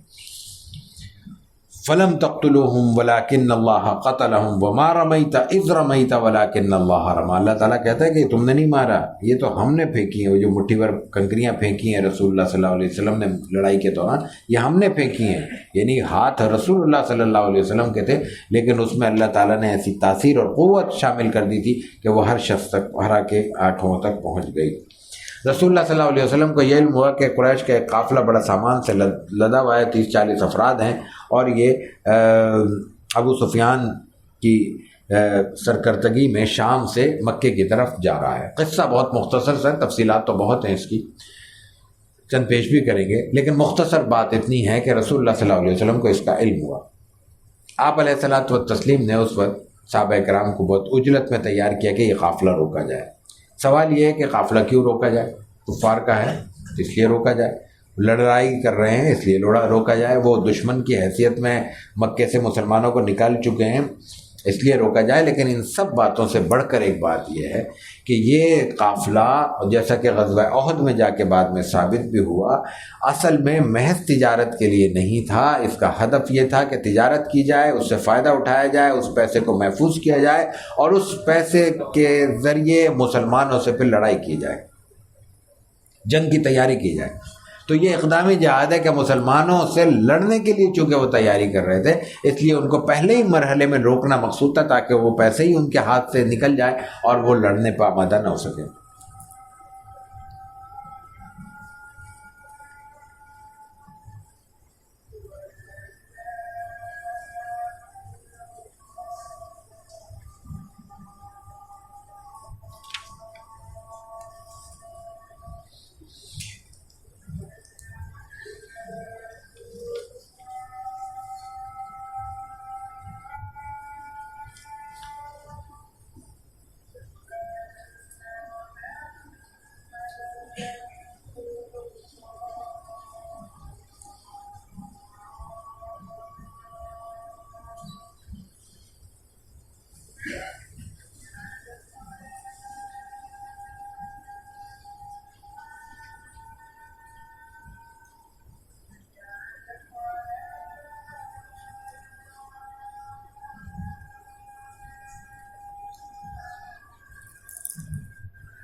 اس لڑائی کے موقع پر بہت سی آزمائشیں پیش آئیں۔ آپ کو جب علم ہوا تو سب سے پہلے تو آپ نے حضرت بصیصہ کو بھیجا کہ بھائی دیکھ کے آؤ، صورتحال معلوم کرو۔ انہوں نے آگے بتایا کہ ایسے ایسے لشکر آ رہا ہے، تو آپ نے فوراً صحابہ کرام کو اکٹھا کیا اور کہا کہ جس کے پاس سواری میسر ہے، جو نکل سکتا ہے، فوری طور پہ نکلے۔ بعض نے کہا کہ ظاہر ہے کہ میں پہلے ایک سے زائد بار عرض کر چکا ہوں کہ مدینہ طیبہ ایک پھیلی ہوئی آبادی تھی، تو کچھ فاصلے پہ رہتے تھے، درد وقت لگے گا، آدھا گھنٹہ پہ جانے میں، 1 گھنٹہ، جو بھی وقت ہو سکتا ہے۔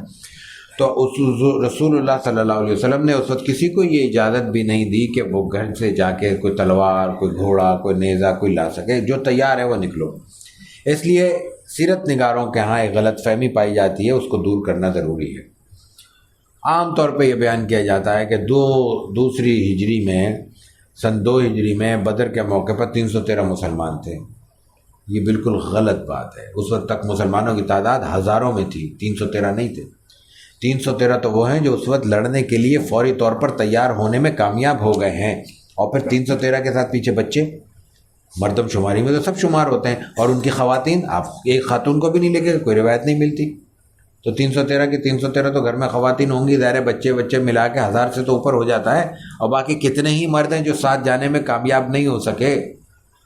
غزوہ احد میں تفصیل میں آئے گا کہ اس وقت صحابہ کرام کا جوش جو اور یہ ان کو کہنے پہ مجبور کر رہا تھا کہ باہر نکل کے لڑیں، وہ اسی لیے تھا کہ وہ دیکھ چکے تھے کہ ہم بدر میں رہ گئے ہیں تو ہم اپنے جذبے کا اظہار کر سکیں باہر کر۔ تو خیر یہ وضاحت ضروری ہے کہ اس وقت مسلمانوں کی تعداد زیادہ تھی، جو لڑنے کے لیے نکلنے میں کامیاب ہو سکے ان کی تعداد 313 تھی۔ آپ علیہ الصلوۃ والتسلیم نے جس حالات میں اس کو نکالا ہے وہ بہت غیر معمولی تھے۔ 313 کے بعد ہتھیار مکمل نہیں تھے، جانور مکمل سواری کے مکمل نہیں تھے، صرف 2 گھوڑے تھے، اور اونٹ بھی اتنے تھے کہ ایک سواری پر 3 آتے تھے، یعنی ایک سواری پر 3 اونٹ کا مطلب یہ ہوگا 313 میں 100 اونٹ بھی نہیں تھے، یہ عدد بنتا ہے۔ اور پھر اس میں باریاں طے کی گئیں، تو رسول اللہ صلی اللہ علیہ وسلم کی بھی باری طے ہوئی۔ آپ کو گھوڑا نہیں مل سکتا تھا، آپ کو اونٹ نہیں مل سکتا تھا، روایت میں آتا ہے صحابہ نے کہا ہم پیدل چل لیں گے، بس ٹھیک ہے، ہم 3 متعین ہو گئے نا، ہم 2 پیدل چلیں گے، آپ سوار کریں گے، نہیں، جتنے وقفہ ہے جو طے ہوا ہے اس کے مطابق تبدیل کریں گے ہم سواری۔ یہ ہے قیادت، یہ ہے سنت رسول صلی اللہ علیہ وسلم، مقتدا بن کے لوگوں کے سے وسائل سمیٹنا اور لوگوں کو ہانکتے ہوئے لوگوں کی ضرورتوں کا خیال کیے بغیر اس سے فائدہ اٹھانا، یہ سنت رسول صلی اللہ علیہ وسلم نہیں ہے۔ اس موقع پر ایک اور آزمائش پیش آئی، آپ کی صاحبزادی حضرت رقیہ کی طبیعت ناساز ہو گئی، اور انتہائی ناساز ہو، اسی حالت میں وہ یعنی مرض وفات تھا، انتقال بھی ہو گیا۔ رسول اللہ صلی اللہ علیہ وسلم نے حضرت عثمان غنی رضی اللہ تعالیٰ عنہ کو ان کی خدمت کے لیے چھوڑا، ان کے شوہر کو۔ وہ اس وقت اس معاشرے میں تصور کیجئے جہاں خواتین کو بھیڑ بکریوں کی سی حیثیت بھی حاصل نہیں ہے، اور میں عرض کر چکا ہوں کہ شوہر کے انتقال کے بعد اولاد میں تقسیم ہو جاتی ہیں ان کی منکوحہ زوجہ ازواج۔ آپ علیہ الصلوۃ والتسلیم ایسے موقع پر جب ایک فرد کی ضرورت ہے، ایک تلوار چلانے والا کم ہو رہا ہے آپ کے پاس، آپ کہتے ہیں نہیں ان کی خدمت کرو، صرف خدمت نہیں بلکہ اس خدمت کے صلے میں جہاد سے حاصل ہونے والے مال غنیمت میں ان کو پورا حصہ شریک کر دیا گیا، اس لیے کہ وہ تو شریک ہونے کو تیار تھے، ان کو تو بائی آرڈر حکم کے ذریعے آپ علیہ الصلوۃ والتسلیم نے روکا ہے، اور حکم کس لیے دیا تاکہ خاتون کی خدمت ہو سکے۔ آپ علیہ الصلوۃ والتسلیم مدینہ طیبہ سے جب روانہ ہونے لگے تو آپ نے حضرت عبداللہ ابن ام مکتوم کو یہاں پہ مدینہ منورہ میں مسجد نبوی میں نائب مقرر کیا، اور پھر راستے سے ابو لبابہ کو آپ نے رضی اللہ تعالیٰ عنہ مدینہ منورہ کا نائب مقرر کر کے بھیجا۔ ابو لبابہ کی ذمہ داری مدینہ منورہ کی تھی، ابو عبداللہ ابن ام مکتوم کی ذمہ داری مسجد نبوی کی تھی۔ آپ علیہ الصلوۃ والتسلیم جب روانہ ہونے لگے تو مدینے کے لیے آپ نے دعا کی ہے۔ مدینہ منورہ رسول اللہ صلی اللہ علیہ وسلم کی دعاؤں کی برکت ہے، اس کا احترام اور اس کا مقام آپ علیہ الصلوۃ والتسلیم نے اپنی دعا سے متعین کیا ہے۔ اس کا تعلق کسی شخص کے اپنے عقیدے یا عقیدت سے نہیں ہے۔ روایت میں آتا ہے آپ نے دعا کی، اور دعا کیا کی ہے؟ اللہم ان ابراہیم عبدک و خلیلک و نبیک دعاک لأہل مکہ، تیرے بندے، تیرے خلیل، تیرے نبی ابراہیم نے مکہ کے لیے دعا کی تھی، وہ انی محمد عبدک و نبیک ادعوک لأہل المدینہ، میں محمد صلی اللہ علیہ وسلم مدینے کے لیے دعا کرتا ہوں تجھ سے، کیا ان تبارک لہم فی صاعہم و مدہم و ثمارہم، ان کے برتنوں میں برکت دے۔ صاع اور مد کیا ہیں؟ برتن جن سے وہ تولا کرتے تھے، اور ان کے پھلوں میں برکت دے۔ آگے کیا کہہ رہے ہیں رسول اللہ صلی اللہ علیہ وسلم؟ اللہم حبب الینا المدینہ، مدینے کی محبت ہمارے دلوں میں اجاگر کر دے۔ وجعل ما بها من الوباء بخم، اور اس میں جو وبائیں، اس وقت موسم خراب تھا، کچھ وبائیں پھیلی ہوئی تھیں وہاں پہ، آپ نے کہا وہ خم کے بعد ہی ہے قریب میں جا کے، وہاں پہ ساری وبائیں پھینک دے، مدینے کو پاک کر دے۔ اور اللہم انی قد حرمت ما بین لابتیہ کما حرم ابراہیم خلیلک مکہ، تیرے ابراہیم خلیل نے جیسے مکے کو حرمت عطا کیے، میں مدینے کو حرمت عطا کرتا ہوں۔ یہ اللہ کے رسول صلی اللہ علیہ وسلم کی اپنی دعا ہے مدینے کے لیے، تو اس کے بعد اس مدینہ طیبہ کی برکتوں کو کون شمار کر سکتا ہے؟ پھر ایک اور واقعہ پیش آتا ہے، ایک مشرک رستے میں ملتا ہے، وہ کہتا ہے دیکھیں پھر وہی تصور کریں 313 ہیں، آگے 1000 کا لشکر آ گیا ہے مقابلے میں، اس وقت تو نہیں پتہ لیکن بعد میں آ گیا ہے، ایک ایک فرد کی ضرورت ہے، لڑنے جا رہے ہیں اور پہلی بار کوئی مقابلہ ہونے والا ہے، بڑا مقابلہ۔ اس وقت آپ علیہ الصلوۃ والتسلیم کو ایک مشرک آ کے مدد کرنا چاہتا ہے، آپ کے پیچھے پیچھے گیا اور کہا میں حصہ لینا چاہتا ہوں۔ انہوں نے کہا اللہ کے رسول پہ، اللہ پہ ایمان رکھتے ہو؟ انہوں نے کہا نہیں، پہلے ہمیں تمہاری مدد نہیں چاہیے۔ تھوڑے فاصلے کے بعد پھر آ کے وہ ملتا ہے، پھر کہتے ہیں میں مدد کرنا چاہتا ہوں۔ آپ کہتے ہیں اللہ پہ، اللہ کے رسول صلی اللہ علیہ وسلم پہ ایمان رکھتے ہو؟ کہ نہیں چاہیے، لے جاؤ۔ تیسری دفعہ پھر آتا ہے، پھر آپ وہی کہتے ہیں کہ اللہ پہ، اللہ کے رسول پہ ایمان رکھتے ہو؟ کہتے ہیں ہاں، چلے آ جاؤ، اب لے آؤ جو مدد لا رہے ہو۔ عام طور پہ رسول اللہ صلی اللہ علیہ وسلم نے مشرکوں سے، کافروں سے، غیر مسلموں سے مدد لی ہے، ہر طرح کی مدد لی ہے، اسلحہ لیا ہے، اسلحہ رہن رکھا ہے، زیرہ رہن رکھی ہوئی تھی وفات کے وقت، ادھار لیا ہے ان سے۔ یہاں پہ آپ منع کیوں کر رہے ہیں؟ ایک تو پہلی لڑائی ہے، مسلمانوں کو اپنا اعتماد بھی دکھانا ہے، دوسری بات یہ ہے کہ آپ علیہ الصلوۃ والتسلیم کو اس سے اندازہ ہوا ہوگا کہ اس کا دل نرم ہو چکا ہے، اور ظاہر ہے کہ غیر مسلم ہے، مشرک ہے، اور وہ مدد کرنا چاہتا ہے آپ علیہ الصلوۃ والتسلیم کی، تو اس کے دل میں حضور کی کوئی محبت تو ہے نا، تو آپ نے اس کو استعمال کیا، اور جب سختی کی وہ شاید تھوڑا دیر سے آتا، دائرہ اسلام میں داخل ہوتا، وہ آپ کی اس برکت سے جلد آ گیا اور دائرہ اسلام میں وہ شامل ہو گیا، پھر آپ نے اس کی مدد لی۔ ایک اور بات، اصل دین یہ اصل دین ہے جس کو ہم چھوڑ کر چند رسومات کو دیکھ کر سمجھتے ہیں کہ ہم دین پہ عمل پیرا ہیں۔ ایک واقعہ دیکھیے، حضرت حذیفہ بن یمان کہتے ہیں کہ میں اور میرے والد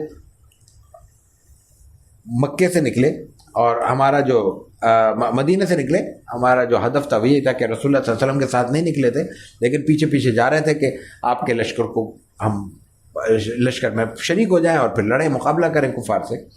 رستے میں کہیں کچھ کافر نہ مل گئے، ظاہر ہے کہ تو علاقہ تھا، کھلا ہوا تھا، بدر تک فاصلہ کافی ہے، کہیں کوئی ٹکڑی مل گئی مشرکین کی۔ انہوں نے کہا کہاں جا رہے ہو؟ انہوں نے کہا ہم ادھر ادھر، ظاہر ہے کہ جیسے گھمایا جاتا ہے۔ انہوں نے کہا نہیں، تم وہاں جا رہے ہو، محمد صلی اللہ علیہ وسلم کے ساتھ لڑنے کے لیے جا رہے ہو۔ انہوں نے کہا نہیں، مقصد نہیں۔ انہوں نے کہا اچھا قسم دو۔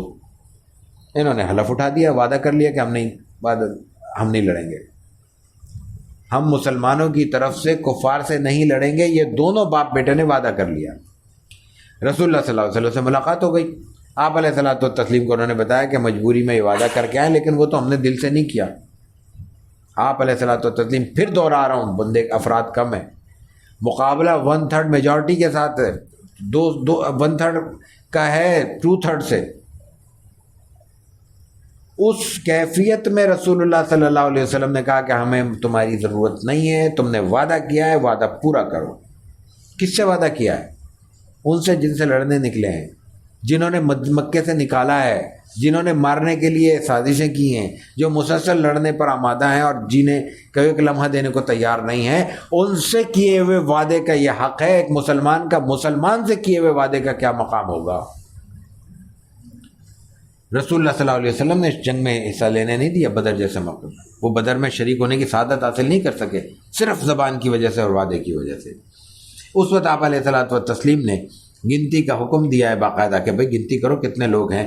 تو حضرت قیس نے ایک کنویں کے پاس کھڑا کر کے گنتی کی ہے سب کی، اور بتایا کہ 313 ہیں۔ تو اس وقت رسول اللہ صلی اللہ علیہ وسلم نے خوش ہو کے کہا کہ طالوت کا جب جالوت سے مقابلہ ہوا تھا تو اس وقت بھی طالوت کے ہمراہیوں کی تعداد 313 ہی تھی، یہ اچھا عدد ہے، اللہ تعالیٰ ہمیں کامیاب کرے گا۔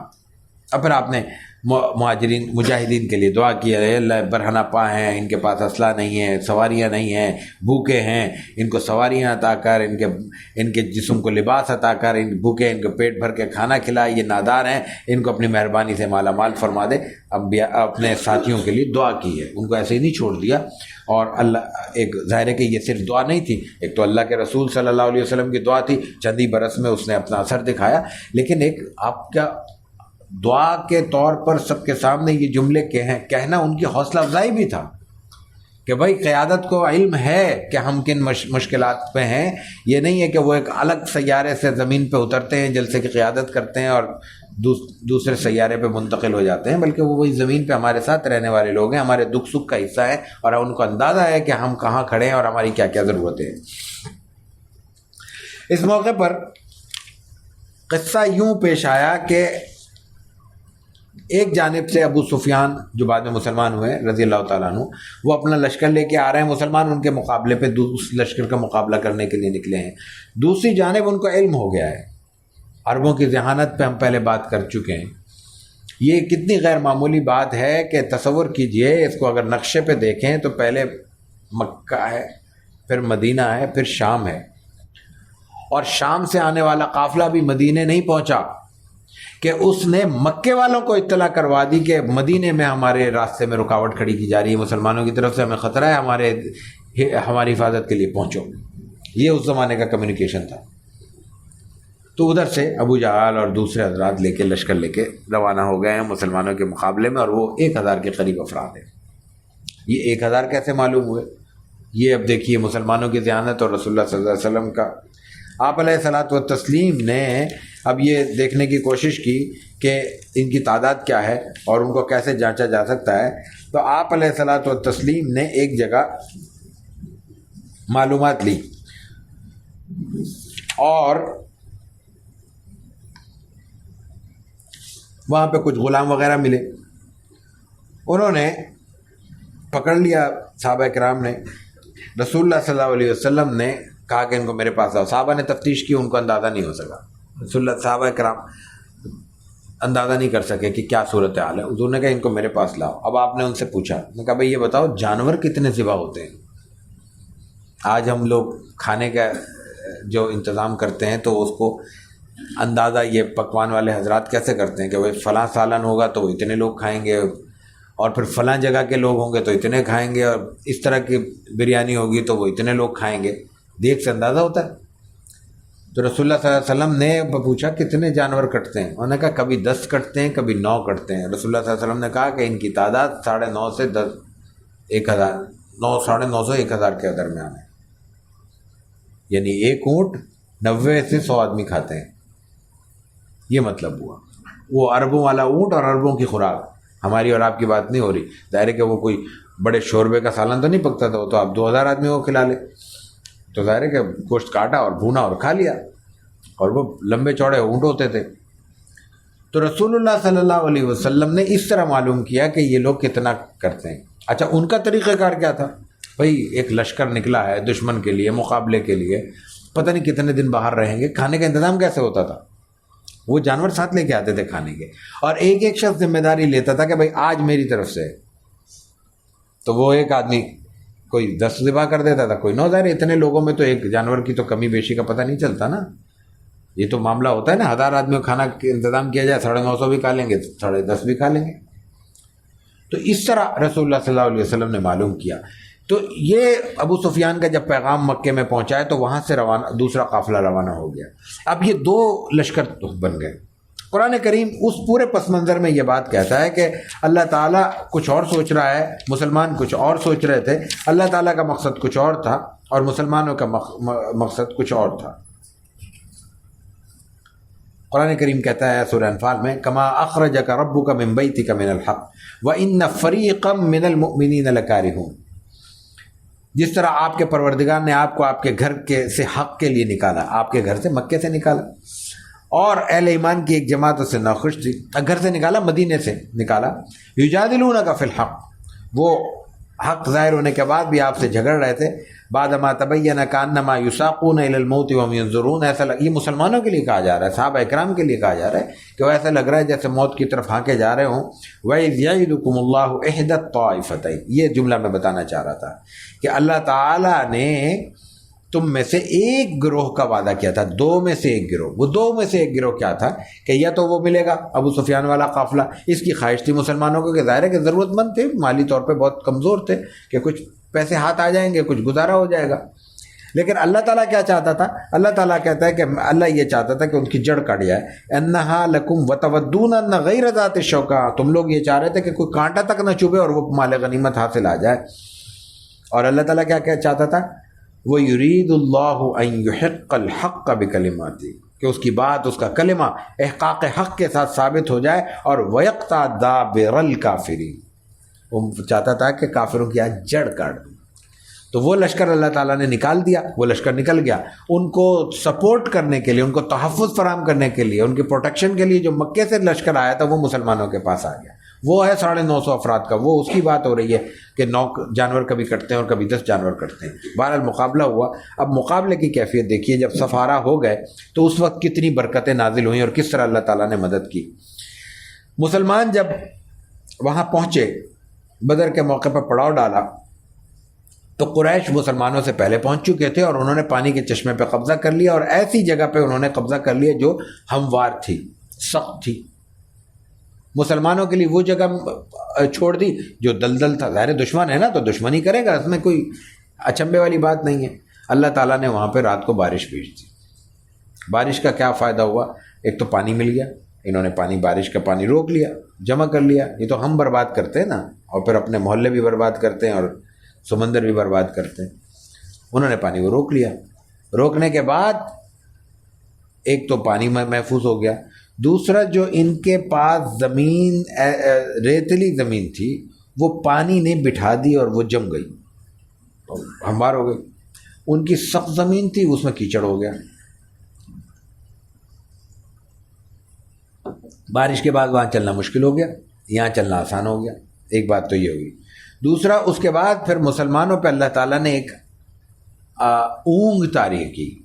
اونگ کا مطلب ایک ہلکی سی غنودگی، ہلکی سی نیند طاری کی۔ قرآن کریم کہتا ہے اِذ یغشیکم النعاس امنۃ منہ وینزل علیکم من السماء ماء لیطہرکم بہ ویذھب عنکم رجز الشیطان ولیربط علی قلوبکم ویثبت بہ الاقدام، کہ وہ وقت یاد کرو جب اللہ تعالیٰ نے تمہارے آرام و سکون کے لیے تم پر اونگ طاری کر دی، اور آسمان سے اللہ تعالیٰ پانی برسا رہا تھا، بھئی جو اب ذکر کر چکے، تاکہ وہ تمہیں پاک کر دے اور تم سے شیطان کی ناپاکی دور کر دے، اور تاکہ تمہارے دلوں کو مضبوط کر دے اور تمہارے قدموں کو جما دے۔ زمین ہموار ہو گئی، قدم محفوظ ہو گئے۔ اس ساری صورتحال نے قریش کو بہرحال خوفزدہ کیا۔ رسول اللہ صلی اللہ علیہ وسلم کے لیے باقاعدہ ایک چھپر سا بنایا گیا تاکہ وہاں آپ عبادت بھی کر سکیں، وہاں آپ دعا بھی کرتے رہے۔ اور اس کے بعد پھر رسول اللہ صلی اللہ علیہ وسلم نے جنگ کی تیاری کی۔ جنگ کی تیاری کے دوران آپ نے علم بھی بنایا، جھنڈا تھا آپ کا، اور مختلف چھوٹے چھوٹے جھنڈے بھی آپ نے مختلف صحابہ کو دیے، اور آپ نے پھر دعا کی۔ اور پھر اس موقع پر ایک عجیب واقعہ ہوا۔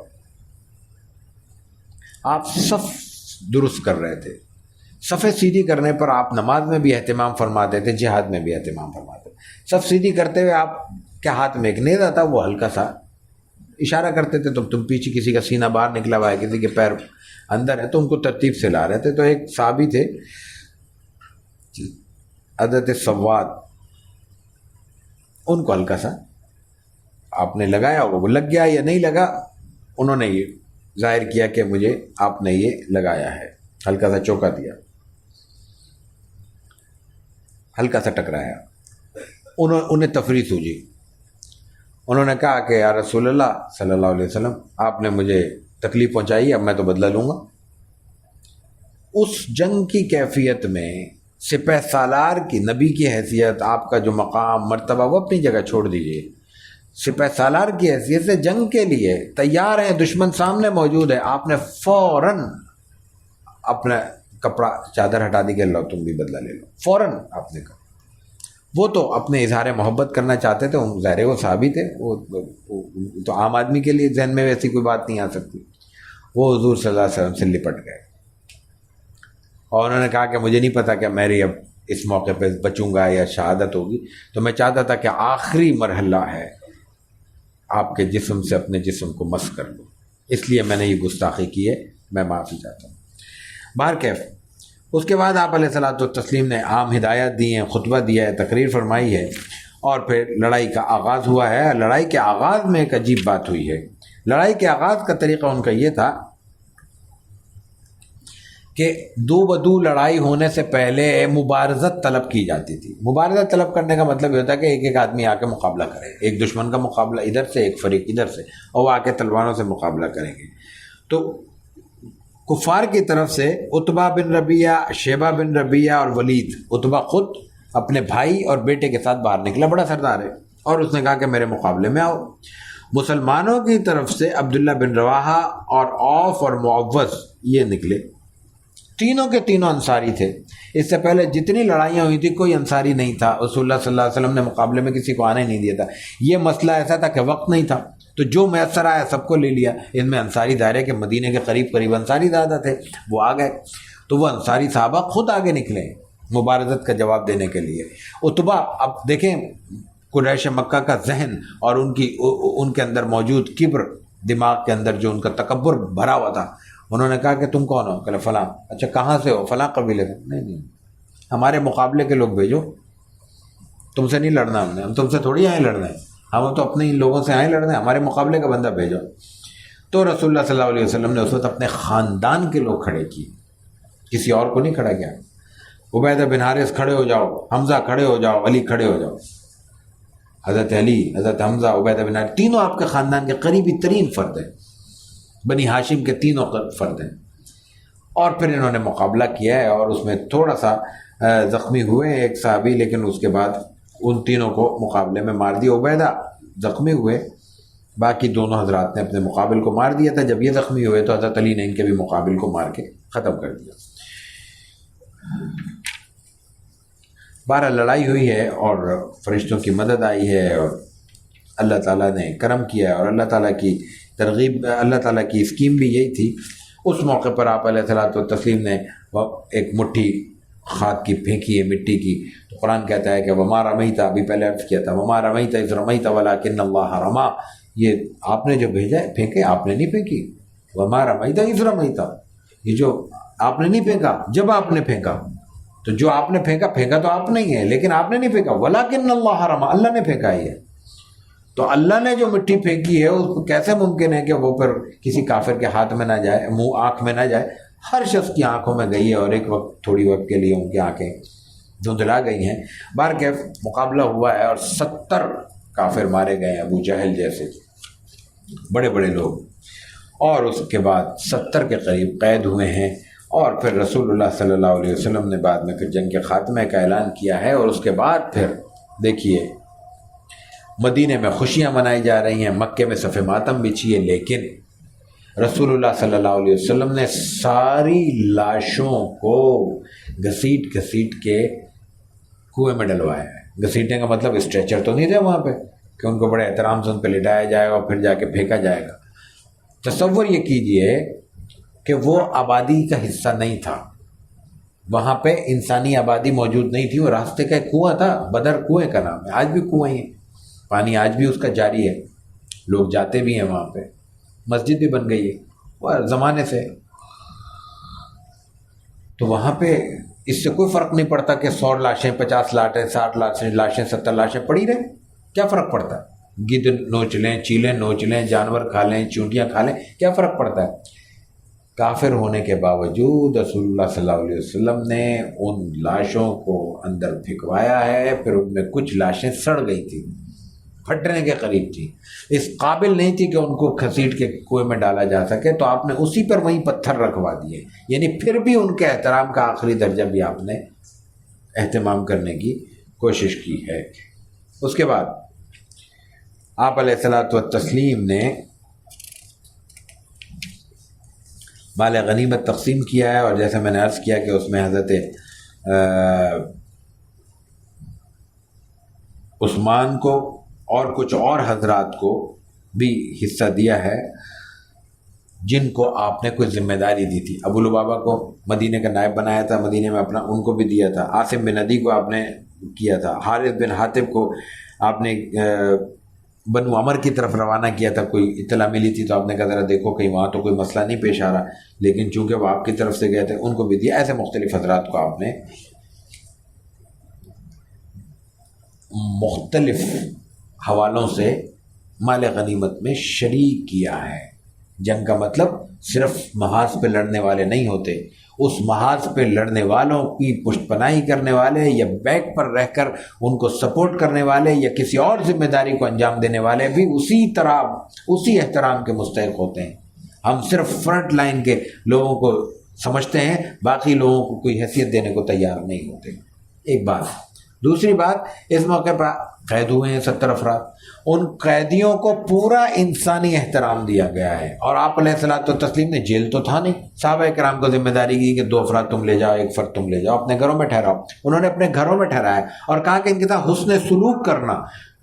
دشمن کا قیدی ہے، لڑنے کے لیے آیا ہے، مارنے کے لیے آیا ہے آپ کو، لیکن اب وہ گرفت میں آ چکا ہے، اب وہ ہتھیار پھینک چکا ہے، اب وہ لڑنے کی پوزیشن میں نہیں ہے، اب وہ انسان ہے، انسانی نظر سے اس کو دیکھا جائے گا. تو صحابہ کرام نے ان کا خیال کیسے کیا؟ اپنے بچوں کو بھوکا سلا کے اللہ کے رسول صلی اللہ علیہ وسلم کا حکم پورا کیا اور ان کو کھانا کھلایا ہے. کتنے ہی واقعات ہیں.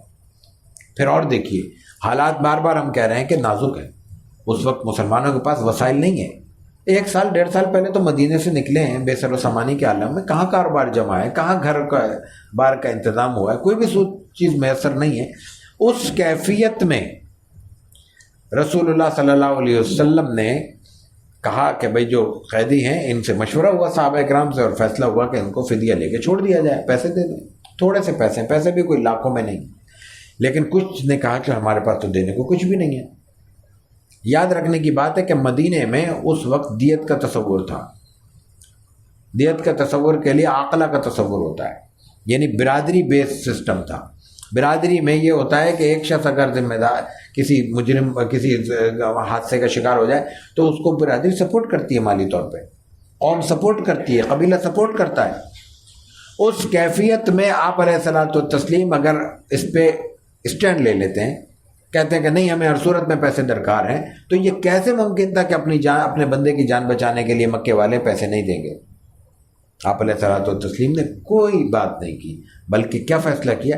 آپ نے کہا کہ چند لوگوں کو پڑھانا لکھانا سکھا دو، تم آزاد ہو، تمہارا فدیہ یہی ہے. تصور کیجئے کافروں سے مسلمان کیا سیکھ رہے تھے؟ قرآن شریف سیکھ رہے تھے، حدیث سیکھ رہے تھے، رسول اللہ صلی اللہ علیہ وسلم کی سنت سیکھ رہے تھے. کیا سیکھ رہے تھے؟ وہ صرف لکھنا پڑھنا، نوشت و خوان سیکھ رہے تھے. لکھنا پڑھنا یعنی تحریر پر، یہ ایک فن. لکھنا نہیں آتا آدمی کو تو یہ نالائقی ہے انسان، پڑھنا نہیں آتا تو یہ نالائقی ہے انسان کی. اس نالائقی کو دور کرنے کے لیے یہ علم کی حیثیت رسول اللہ صلی اللہ علیہ وسلم کے نظر میں کہ وسائل سے زیادہ سیکھنا ہے، لکھنا پڑھنا اہم ہے. کہ وہ پیسے نہیں ہیں، پیسے پھر آ جائیں گے، لیکن ہم نالائق رہیں، ہمارے لوگ لکھنے پڑھنے سے ناواقف ہوں، یہ بات قابل برداشت نہیں ہے. یہ رسول اللہ صلی اللہ علیہ وسلم نے حکم دیا اور پھر صحابہ کرام نے اس سے فائدہ اٹھایا. بہت سے لوگوں کو اس میں بغیر فدیے کے بھی چھوڑ دیا گیا ہے، اور ان کو کوئی نہ کوئی جن کو جو رعایت دی جا سکتی تھی وہ دی گئی ہے. اور اسی موقع پہ حضرت عباس رضی اللہ تعالیٰ عنہ بھی اسلام لائے ہیں، لیکن وہ وہاں پہ رہے نہیں ہیں، وہ ان کا قیام مدینہ میں رہا ہے. اور یہی وہ موقع ہے جس کی بنیاد پر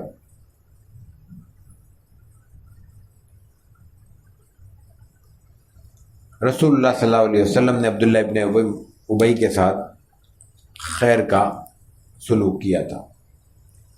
اس موقع پہ جو قید میں آئے ہیں ان میں حضرت عباس بھی ہیں، رسول اللہ صلی اللہ علیہ وسلم کے چچا ہیں، دائرے کے عمر میں بھی بڑے ہیں. ان کو قید کیا گیا ہے کیونکہ وہ کافروں کے ساتھ آئے ہیں، ابھی تک اسلام بھی نہیں، اعلانیہ اسلام نہیں لائے تھے. ان کو قید کیا گیا ہے. قید کے دوران ان کو تکلیف ہوئی ہے، ہاتھ بندھے ہوئے ہیں، تو رسی سے تو آدمی کا ہاتھ بندھا ہوا اور رسی تکلیف سے ہوتی ہے، ان کی کوئی کرہ نکلی ہے. رسول اللہ صلی اللہ علیہ وسلم کو تکلیف ہوئی. آپ علیہ الصلوۃ والتسلیم نے کہا ہے کہ ان کی بندش ڈھیلی کر دو، لیکن صرف ان کی نہیں ڈھیلی کروائی پھر کہ میں چچا ہونے کی حیثیت سے ان کو فائدہ پہنچاؤں. جتنے قیدیوں تھے سب کو فائدہ پہنچایا. پھر وہ قید میں تھے تو کپڑے ان کو ضرورت پیش آتی ہے، لمبے چوڑے آدمی تھے، ان کے سائز کا کپڑے نہیں مل رہے. تو اس وقت عبداللہ ابن ابی منافق نے اپنا جوڑا ان کو دیا، وہ بھی لمبا چوڑا ان کے سائز کا ہوگا، وہ دے دیا. رسول اللہ صلی اللہ علیہ وسلم نے اس کا بدلہ یوں اتارا ہے کہ ان کے صاحبزادے چونکہ مسلمان ہو چکے تھے، ان کے دل جوئی کے لیے اور ان کے والد کا احسان اتارنے کے لیے، معلوم تھا کہ یہ منافق نہیں ہے، منافقوں کا سردار ہے، ان کے وفات پہ اپنے کپڑے دیے ہیں کہ ان کو کفن دیا جائے. طاقت کے ہوتے ہوئے، اختیار کے ہوتے ہوئے ماضی کے کسی واقعے پر احسان مندی کے جذبات پیش کرنا، یہ سنت ہے رسول اللہ صلی اللہ علیہ وسلم کی جو ہم بھولے ہوئے ہیں۔ یہ خاصا ہم نے تفصیل سے اس لیے پیش کیا کہ غزوہ بدر بہت اہم واقعہ ہے، اس لیے اس کو اسی اہتمام کے ساتھ پیش کرنا نہایت ضروری تھا۔ بدر کے بعد اسی موقع پر شوال میں پہلی عید الفطر رسول اللہ صلی اللہ علیہ وسلم نے 2 ہجری میں ادا کی ہے۔ یہ رسول اللہ صلی اللہ علیہ وسلم کی زندگی کی پہلی عید تھی جو آپ نے ادا کی ہے، پہلی عید الفطر مکہ مکرمہ مدینہ منورہ، اس لیے کہ اس سے پہلے مکے میں تھے، مکے میں تو عید نہیں ہو سکتی تھی۔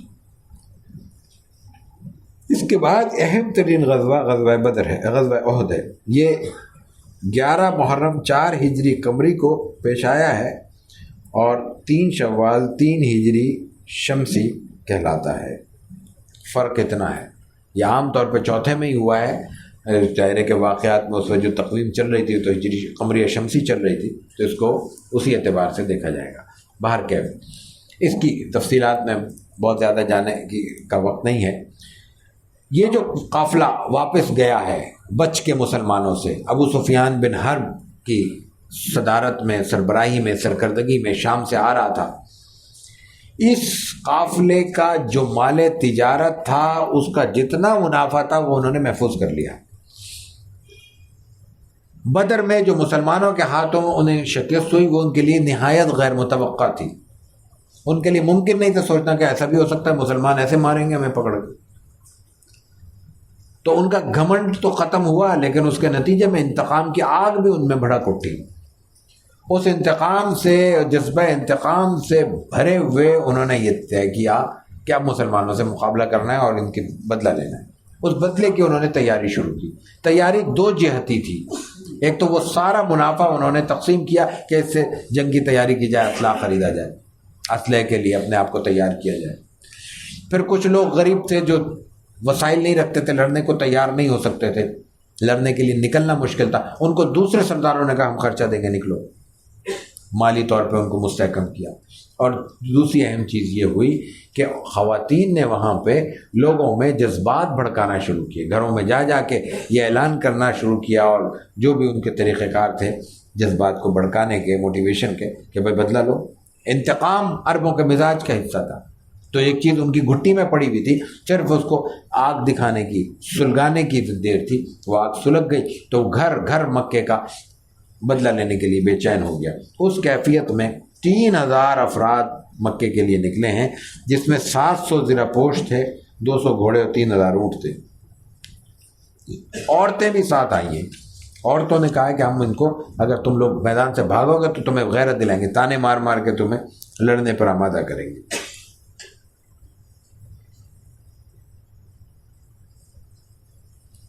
حضرت رسول اللہ صلی اللہ علیہ وسلم کو علم ہوا، آپ نے مشورہ کیا۔ مشورہ رسول اللہ صلی اللہ علیہ وسلم کی سنت ہے، آپ ہر موقع پہ مشورہ فرماتے ہیں۔ آپ مشورہ کیوں کرتے ہیں؟ آپ وہی نازل ہوتی ہے آپ پہ، پھر آپ اپنی عقل اور ذہانت میں بھی دوسروں سے بہت زیادہ غیر معمولی طور پہ آگے مقابلہ نہیں ہے آپ کا کوئی۔ تیسری بات، آپ کو اختیار حاصل ہے، پورے مکے کے، مدینے کے آپ ریاست کے سربراہ ہیں۔ کیوں کرتے ہیں؟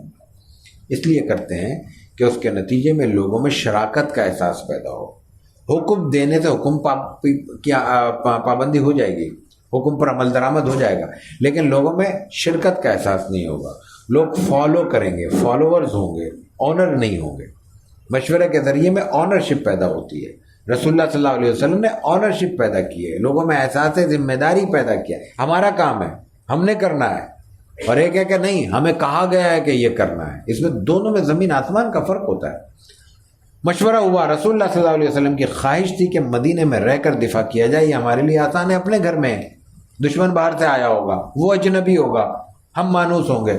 صحابہ کرام میں خاص طور سے جو نوجوان صحابہ تھے وہ یہ دیکھ چکے تھے کہ بدر میں کیا ہوا، کتنی فتح حاصل ہوئی ہے، اور اس فتح کے ساتھ ساتھ اہم بات یہ کہ وہ اس کے اعزاز میں اللہ تعالیٰ نے کیا کیا فرمایا۔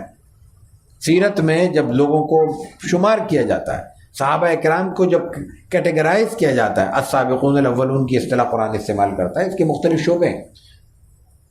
بالکل ابتدا میں مسلمان ہونے والے، معراج سے پہلے مسلمان ہونے والے، ہجرت سے پہلے مسلمان ہونے والے، بدر میں شریک، صلح حدیبیہ کے موقع پر شریک، فتح مکہ سے پہلے کے مسلمان، اور فتح مکہ کے بعد تو پھر بہت دنیا ہے، لاکھوں میں تعداد پہنچ گئی۔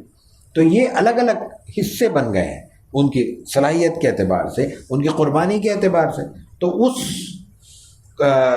شوق میں صحابہ کرام خصوصاً نوجوان صحابہ نے کہا نہیں، باہر نکل کے لڑیں گے، مقابلہ کریں گے۔ رسول اللہ صلی اللہ علیہ وسلم نے ان کا مشورہ مانا، اپنی رائے کے برعکس مانا۔ آپ اندر تشریف لے گئے اور بالکل لڑائی کا لباس پہن کے تیار ہو کے باہر آ گئے۔ اس دوران صحابہ کرام کو علم اندازہ ہوا کہ یہ تو کچھ غلط ہو گیا ہے، آپ علیہ الصلوۃ والتسلیم کی رائے کے برعکس ہمیں جانا نہیں چاہیے، آپ کی جو رائے وہ اسی میں خیر ہے۔ جب آپ باہر تشریف لے آئے تو انہوں نے کہا کہ یہ نوجوان صحابہ کی ایسی جذباتی رائے تھی، ہم سب کی رائے وہی ہے جو آپ کی رائے ہے، اس لیے آپ جیسے فرما رہے ہیں ہم یہیں پہ رہ کر مقابلہ کریں گے۔ آپ نے کہا نہیں، اب فیصلہ ہو چکا ہے اور میں تیار ہو چکا ہوں، اب میں لباس نہیں اتاروں گا، جنگ کا لباس صحیح ہے، نبی نے ایک دفعہ پہن لیا تب تو مقابلے کے بعد ہی اترے گا، اب مقابلہ کریں گے، نکل جائے۔ بار کیف آپ نکلے ہیں اور احد کے پہاڑ کے پاس ایک جگہ متعین کی ہے کہ یہاں پہ دشمن سامنے سے آ ہی رہا تھا اور دشمن بھی پہنچ گیا تھا کہ یہاں پہ یہ موقع مناسب ہے۔ بدر پہاڑ اور احد پہاڑ کو اپنی پشت پہ رکھا ہے تاکہ پیچھے سے تحفظ فراہم کیا جا سکے، اور سامنے سے آنے والا دشمن تھا اور الٹے ہاتھ پہ جبل رمات تھا، اس پر آپ نے 50 افراد کو متعین کیا ہے اور آپ نے یہ حکم دیا کہ اس پر یہ افراد متعین کر دیے جائیں، اور ان کو یہ حکم دیا گیا کہ یہ لوگ وہاں سے جب تک ہم نہیں کہیں گے اس وقت تک نہیں ہٹیں گے۔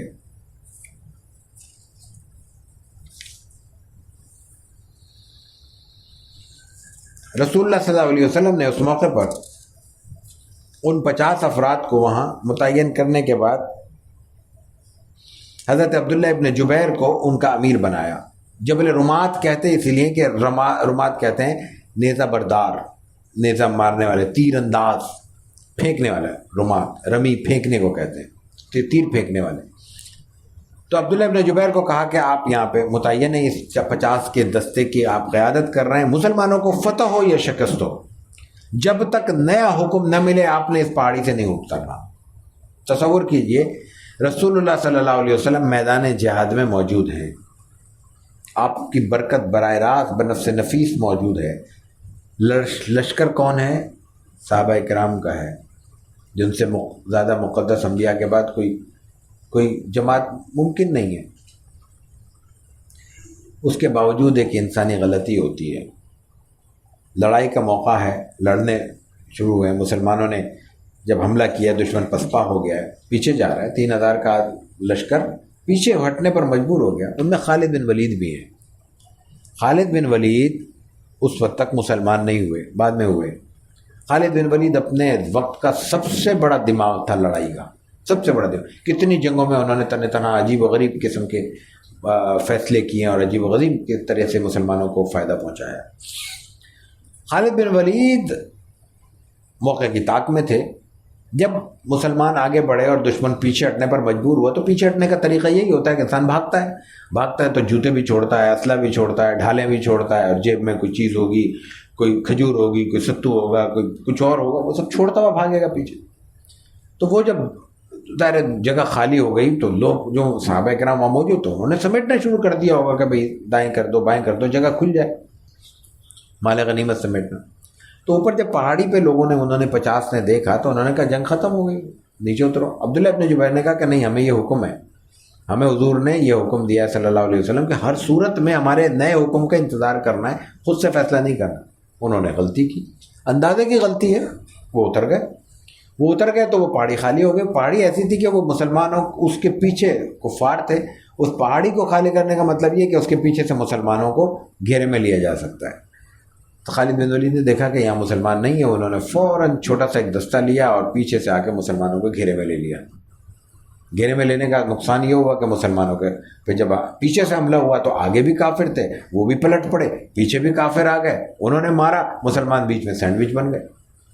یہ وہ موقع ہے جب مسلمانوں کے قدم اکھڑ گئے ہیں، ایک بار مسلمانوں کے قدم اکھڑے ہیں، اور رسول اللہ صلی اللہ علیہ وسلم کے اطراف سے بھی مسلمان تتر بتر ہو گئے، اور اسی کے نتیجے میں رسول اللہ صلی اللہ علیہ وسلم زخمی ہوئے آپ کے دندان مبارک شہید ہوئی، آپ کے چہرے پہ بھی تلوار کا نشان آیا، زخم وہ خود پہ لگا ہے، خود اوپر تھی، اس کا نشان نیچے بھی آیا۔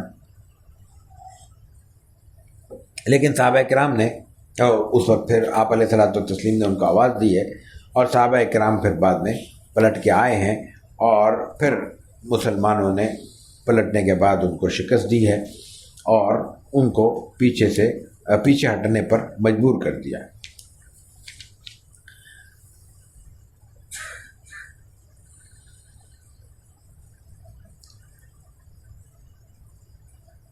آپ علیہ الصلوۃ والتسلیم اور صحابہ کرام کے اس وقت کے بہت سے واقعات ہیں، میں چاہ رہا تھا کچھ بیان کروں لیکن اس وقت موقع نہیں ہے۔ اس میں ایک وقت ایسا آیا ہے کہ یہ